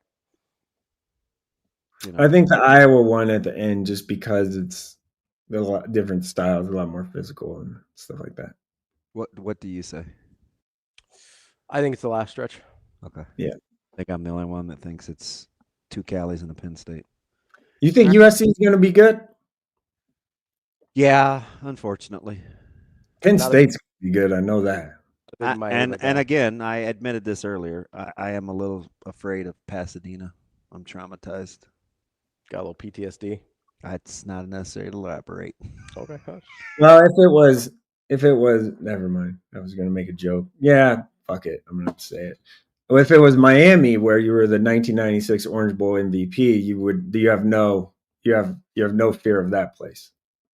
Does digital still work where you can hang up on people? I can out of the stream, I think, if you want me to. Jerome, you have a good day, and I will see you over at the field house at some point. Yeah, I'll be there all weekend. How big are the lanyards? Are they like billboard size or probably? Jeez, You got like Flavor Flav size. Yes. Yeah, they're not small. I'm gonna need a full scouting report on Jaden Kuhn when you're done. Okay. They're similar to this. They're like this size. They're very. That's like traditional. that's a normal media size. Oh, that's like big. Like it's Back not a when little. Like me and I would get. They wanted me to work those events. I would wear those things proudly. Back in the day. 2 years ago. Go clock. Robbie, we're gonna try and talk to Jaden Kuhn tomorrow. I already kind of set up something up with him. So. Who are you taking with you, Kyle? No. No, Kyle's down at in Fayetteville. No. Oh, You don't think I can handle it myself? You don't think I'm multi-talented or what? That's exactly what he said. No, that's not. No. No. Jeez. No. Have a good day, Jerome. I like your grass. What'd you say? Your grass. It's very My nice. yard. Hey, now that thing is. Woo-wee. That thing is cooking right now. It is. Very man. nice. Hey, straight as an arrow, baby. Straight, not even an arrow. It's probably straighter than an arrow if you're shooting from a bow and arrow. It's about as arrow. Nah. All right, Jerome. Have a good rest of the morning. All right, keep those lines tight out there, people. Bye, buddy. That's Mike Sautter, Hurrdat Sports, NEBPreps. Just nonsense. Let's take a quick break here, regroup, and we'll come back here, wrap up the show with our guy Matt Vrzal, who I can't imagine that's going to go any better. So here we go. Wait, is it Scott? Is this the last Scott lunch? I thought last week was. Okay, so he may be fine. Okay. He may be fine. We'll see how it goes. That's DB. I'm Ravi. A little more Hurrdat Sports Live coming next.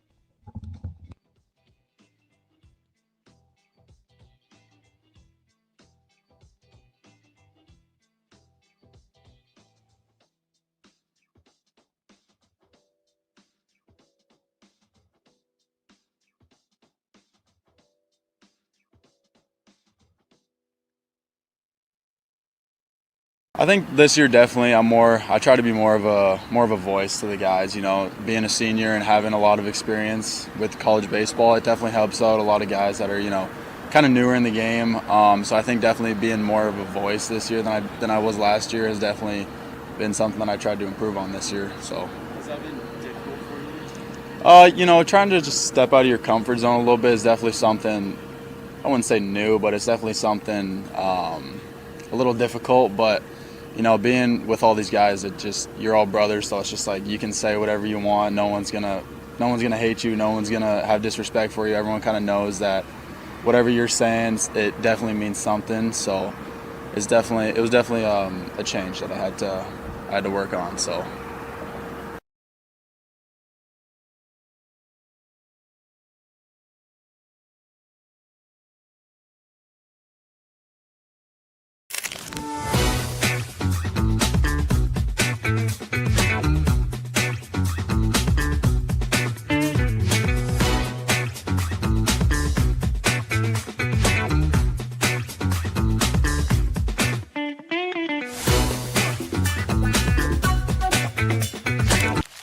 This team's in a really good spot. We have a lot of leadership across the board on this team, but I think it's just like reassuring the team that we are ready. You know, having been there, knowing like what it takes. I know that this team has that, so it's just reassuring every day. Like we had a great practice today, like we're ready to go. Like if we've ever been ready at any point in the season, it's now. So I think just that.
I think the biggest thing we've talked about as an offense is just being more aggressive. You know, getting your swing off is the biggest thing. I'm sure you're going to miss sometimes, but for the most part, we trust our swings, and having the ability to, you know, stay through the middle of the field will allow us to catch balls out front, hit home runs, and extra base hits in general. So that's been a big thing for us. Yeah, so as of late, we have had a lot of walk-off home runs and, you know, big hits in the late innings. So I think just continuing to have a slow heartbeat at the plate and continuing to trust in one another has been a big thing for us. You know, right before those innings, Bolt comes up to us and constantly tells us, hey, slow heartbeat, trust in the process, and your guys got your back. So.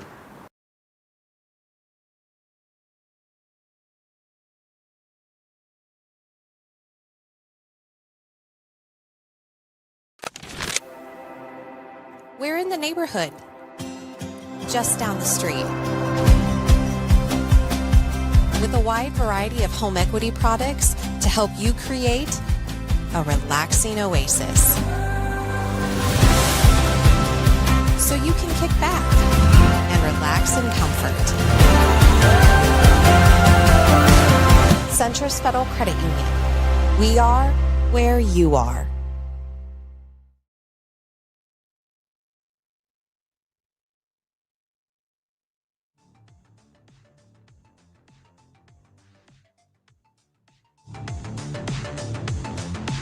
You're listening to Hurrdat Sports Live. Now let's find out what Matt Vrzal is better at. Telling stories or making pizza. Matt. Matt's an exceptional young man. Matt Vrzal. Happy birthday, Matt. You know, Matt, he's a tremendous athlete. Matt Vrzal. Come on, Matt. Matt, I'm with you. You know, like Matt Vrzal, you're one of the sexiest people in the world, but you're not one of the most beautiful. How does that happen? Here is Matt Vrzal. All right, Matt, thank you very much. We're back here on Hurrdat Sports Live, presented by Centris Federal Credit Union. That's DB. I'm Ravi Lulla here at Hurrdat Sports Bar and Grill, and we're joined now by Matt Vrzal, former Husker owner of Piezons. What's up, Verz? Wait a minute. Can't see any of your smiling faces. I just got a black screen. That's awesome. That's what you think of me anyway. How you doing? Well, you are black, Damon. Wait, you really can't? How do you fight that? What do you do? So now I don't want to be black? What are you talking about? Oh, my God. What? You and my nephews are brothers. That's true. I'm See? definitely adopting them first. I was so happy. I was like, man, that's great. Hey, they can definitely come to the cookout for sure. They're in. They're in. Hey, man, me and you, we got a problem. Why? Things to discuss. Damon, Caleb, problem. What's the problem with Caleb? Will just sent me a text. Caleb did? You just sent me a text. Yes. About a young woman that works for me that is graduating from Millard South. Congratulations, Michaela. Yeah, she's very kind. Okay. We got a problem, buddy, me and you. Oh, geez. I'm scared to death because I have no idea what you're getting ready to say. So I come back because I usually go home like at 2, crash out to like 5. I stay up all night to do our last scut lunch of the year. I get back and Miss Michaela is a smitten kitten because one Caleb Benning has picked up the food. She was vibing with Caleb? Yeah, she wants to. And she's just so kidding. He's so handsome. And his dad was so nice to me on the phone. And I was like, well, that is fake. I said, but Caleb is a good dude. And you need to get yourself under control, young lady. Me being nice to her was fake? Yes. Wow. But yeah, so Caleb. Hey, I don't know if you know this, but you do. We're done with the Millard South experiment. Oh my God, I forgot that little gal did go to Millard South. I forgot that. But no, so now this how, like, I was like, hey, if you want me to facilitate this deal, I'm gonna be on his daddy's show tomorrow, and I will make this happen. Okay, Cupid. She goes, you will not. She goes, you won't say that. And I was like, okay. Go on Hurrdat Sports Live and go ahead and watch this. So, Michaela, if you're watching, hello. You might be the strangest person I've ever met. Hey, man, you never know. It might work. She is a great young woman. She is incredibly smart when she wants to be and funny. She like, it was cool. She was cool. And I felt like there were people talking over my shoulder trying to take control, and I did not want that to happen. And she was very patient with people yelling a lot. She knows that person, and she likes that person a lot. So she was probably listening to that person more than that's a problem. Even and it wasn't. So when you called back to get your wings because we screwed your wings up. Yeah, Crazy Connor answered. But was it Connor the second time, or was it Michaela? Because you said you talked to Michaela at one point in time. So I talked to Michaela twice, and Connor's the one that took the wing order. Connor's my dude, so I'm not gonna bus roll him. But hey, CB is getting his master's today. In what? Cybersecurity. Oh yeah, we talked about this. We talked about this last week. Oh, is he really? Yeah. Oh yeah. Well, how come he didn't security them wrinkles up off my chicken wings? Well, that's called condensation, and when he didn't oven bake them, it's called what? Condensation. Condensation. Condensation. Why are you talking like that? And where were you to oversee the goddamn thing? I literally, thank you for listening when I speak.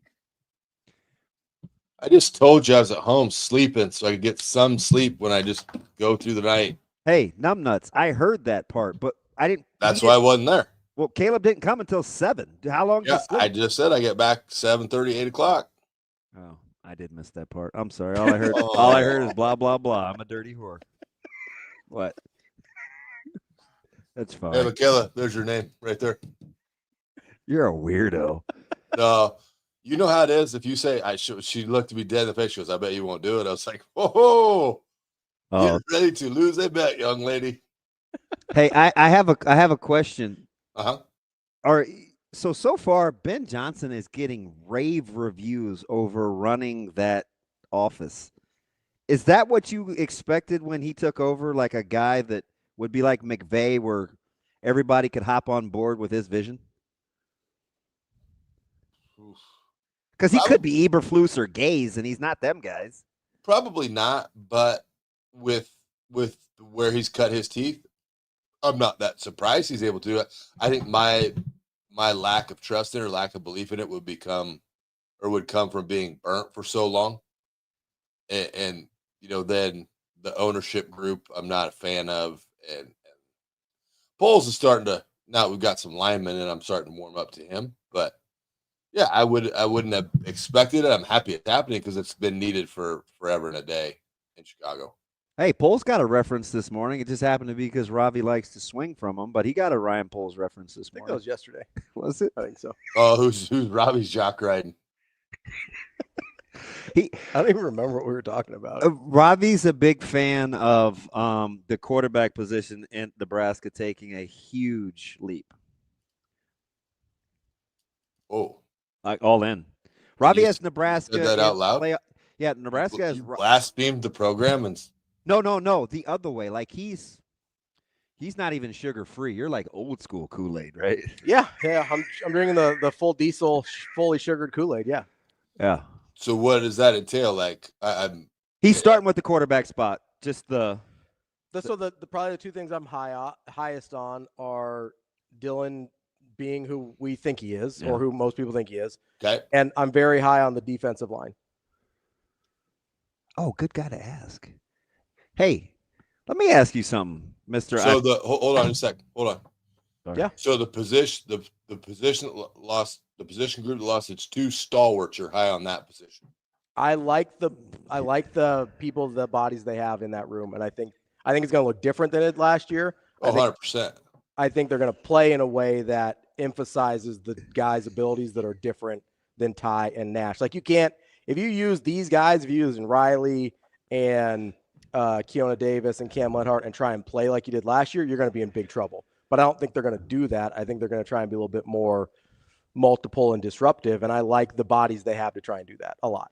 This is bad, but Damon, is my guy Judy still there? Yeah. I know you love him. I like Judy too.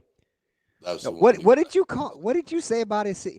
Did you give him a hip nickname, or are you just describing his hips?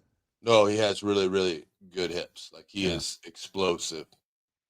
He's got, now I will agree with Ravi on the defensive line part because they. Oh, did we lose him? He's on a little bit of a delay cutoff thing, and then it catches back up. Where you at, Matty? Yeah, I think we froze. Hey, hit him. Have him log back in. Yeah, have him log back in. He kicked himself out. This is the guy we're listening to. No, Can you guys see that? This is the guy we're receiving instructions from. I don't think he looks like that anymore. He really doesn't. It's incredible. Guy was like my bodyguard in college. No, guy doesn't look like he could break wind. Does he? I mean, the smile's still the same. Yeah. Still got the classic Verge smile. QB he looks stoned. He didn't start that until his late 40s, QB. I think he meant the freeze frame where you kind of get like the closed eyes on accident stuff. Oh, well, that's definitely right on cue. No, I agree, though. I think the defense is going to. I thought he was going to give you a hard time about liking the quarterback and then flipping over to D line as reasons. Well, those are the two spots I like the most. Well, normally you'd go with QB and O line. I know, but I was just saying why I'm that high on them. And listen, I've been pretty O-line's probably third for me because I really like Donnie, and I've been pretty adamant that they've got good bodies and they're going to figure it out. But D-line is the one that I think I'm the biggest outlier on. In terms of general like perception. if like we took a poll of most everybody people hedge it and they say, "Oh, I get the potential." Like you're in there, locked in. I think that's a really good defense. Going to be a really good defensive line. I'm cheering for you. I think they're going to be highly disruptive. I feel part of your your energy comes from things that I've intimated. So I feel like I'm hoping you're right. Because you don't feel like you led me astray?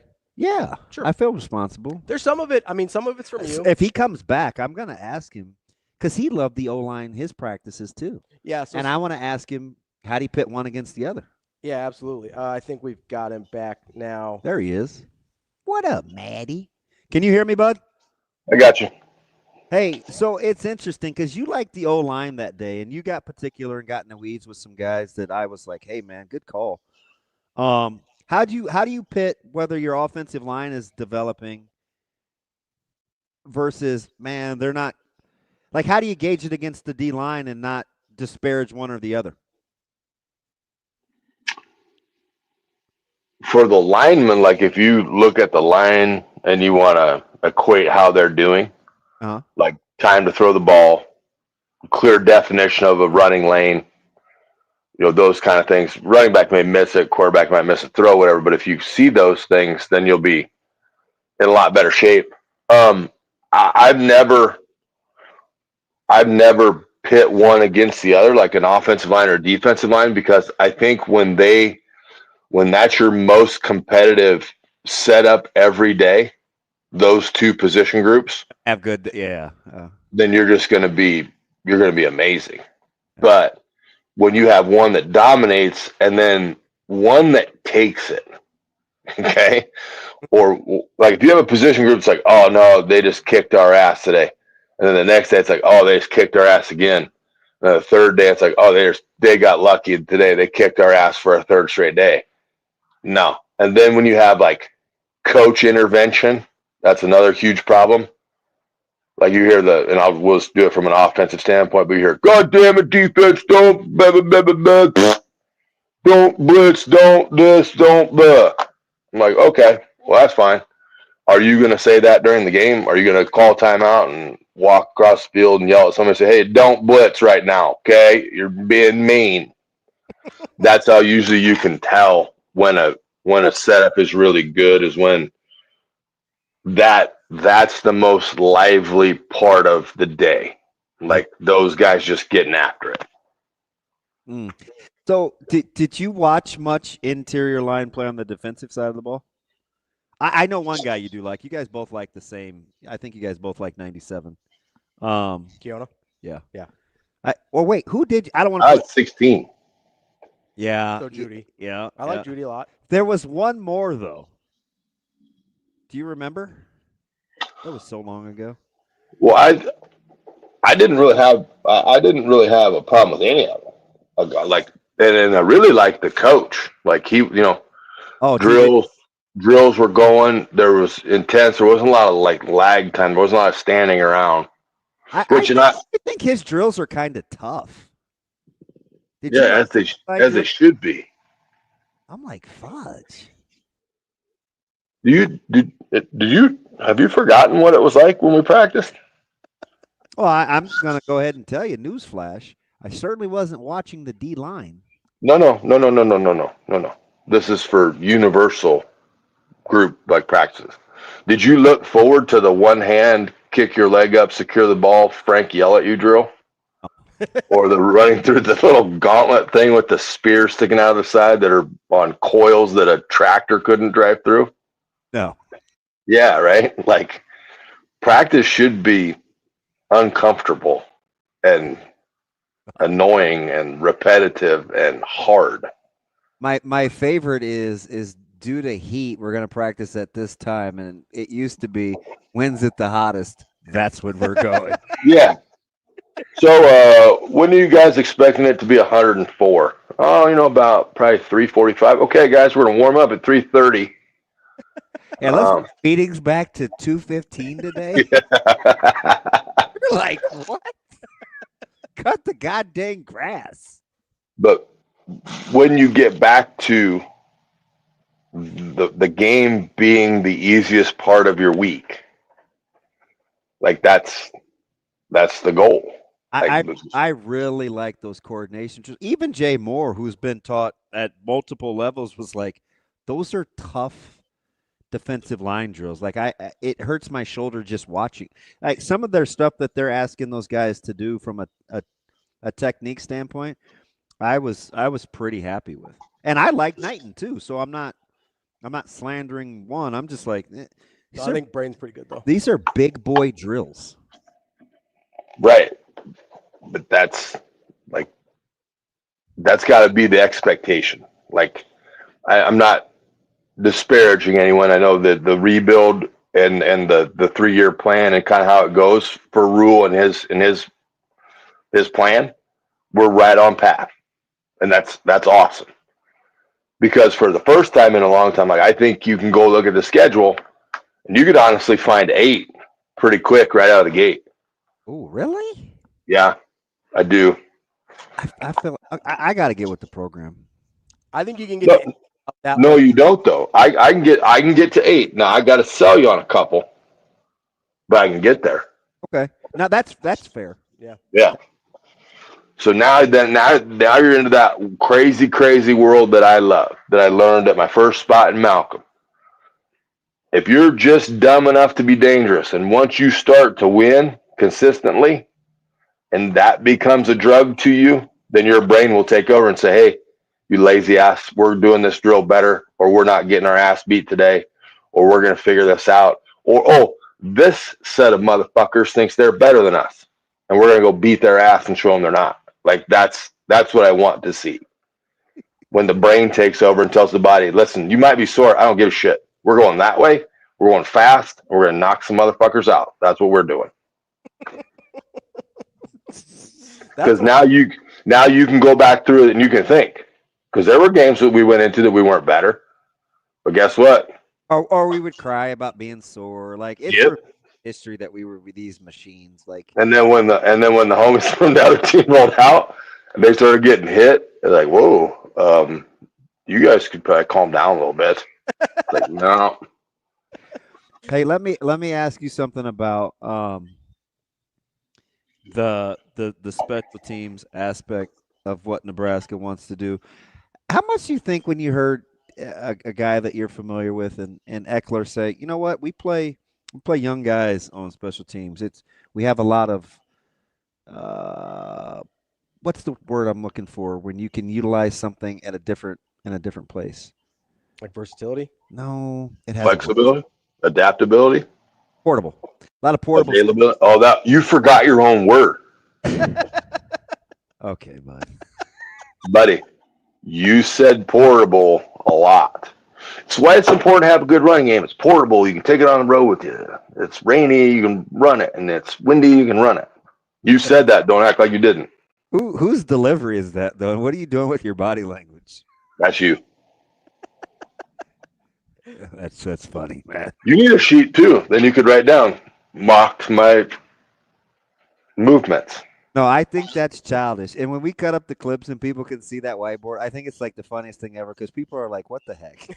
Yeah. Dude, a child. Wait till the bingo cards come out. You got bingo cards coming?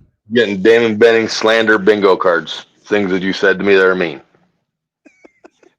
You're not even going to be able to fill up How many rows are there? I know bingo has 5. How many A full bingo 5x5. Trust me. Get 25 things that I say. Oh yeah, got them down ready. 25. Got to get them fat fingers typing. That's all we got to do. Okay, so Eckler using young guys in special teams makes them portable. Bam.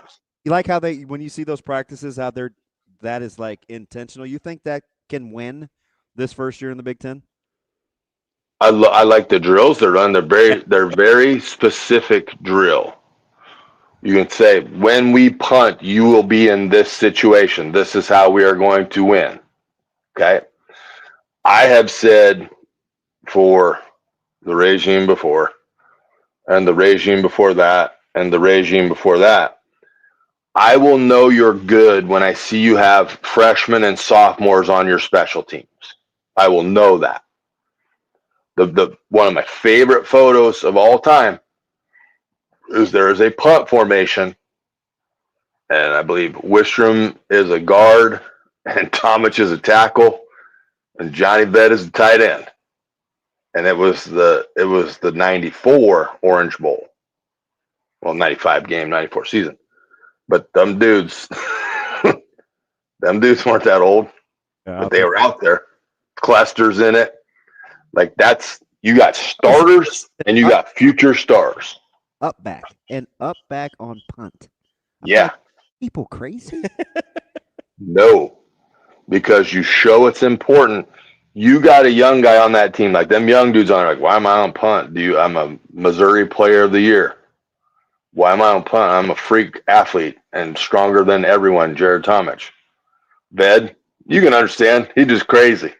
He's just happy to be there. I'm about to kill somebody. Oh, another ginger. Congratulations. That's a good one. Ved could definitely come to the cookouts. Yeah. Now, he may tear that thing up, but. That's a win. That's a win for you. That's a good one. My mom may put him out, though. I don't know. But your mom already invited me to the cookout. So Miss B, she sends me messages on Facebook. I love to see you on the show. It's so fun. Yeah. But anyway, when you get those young guys in there, and then they look like, why is that starter in here? And I was like, because he wants it. And he doesn't want you screwed up. So you better not screw it up. I love it. I think you tell when teams are taking that next step up when you see that on special teams. All right. That's our guy. All right, meathead. Matt Vrzal. You kept it to a minimum. Only a few. Well timed. They were very. Let a few go in there. Yeah, I thought it was very effective. It seemed to fit. Yeah. As much as cuss words need. Knock it off. Caleb, I got somebody interested, bud. If you need. Got enough problems with relations. I did say this too. Like, he wear them little cheap diamond stud earrings. They were all like, "Yeah, he had them, man." Listen, he's definitely upgraded. Oh, has he? Yeah. So we're not budgeting with our NIL money, Dad. Oh, he's fantastic. He's saving. Listen, this dude didn't even need a cosigner. You had a cosign for earring? No, his they're moving. He's got a house application. Well, that just because he doesn't have a cosigner, that just means the landlord's like, ooh, there's some money coming my way. I don't have to worry about mom and dad. Thanks, eternal optimist. That's who's benefited the most from NIL, landlords in college towns. They don't want any legislation on this. They're like, leave these kids alone. Probably we're building apartment complexes with pools and saunas, and we're gonna get richer. Well, you didn't read the fine print, buddy. Pony up. You coming over, Richard Face? Yes, I am. Oh, your boy Connor's not here. He's graduating. See ya. All right, later. Bye, Verse. That's Matt Vrzal. Dude's a trip. As always. We'll be back on Monday. Has DB. I'm Ravi Lulla, Hurrdat Sports Live. See you. Have a good day. Love you.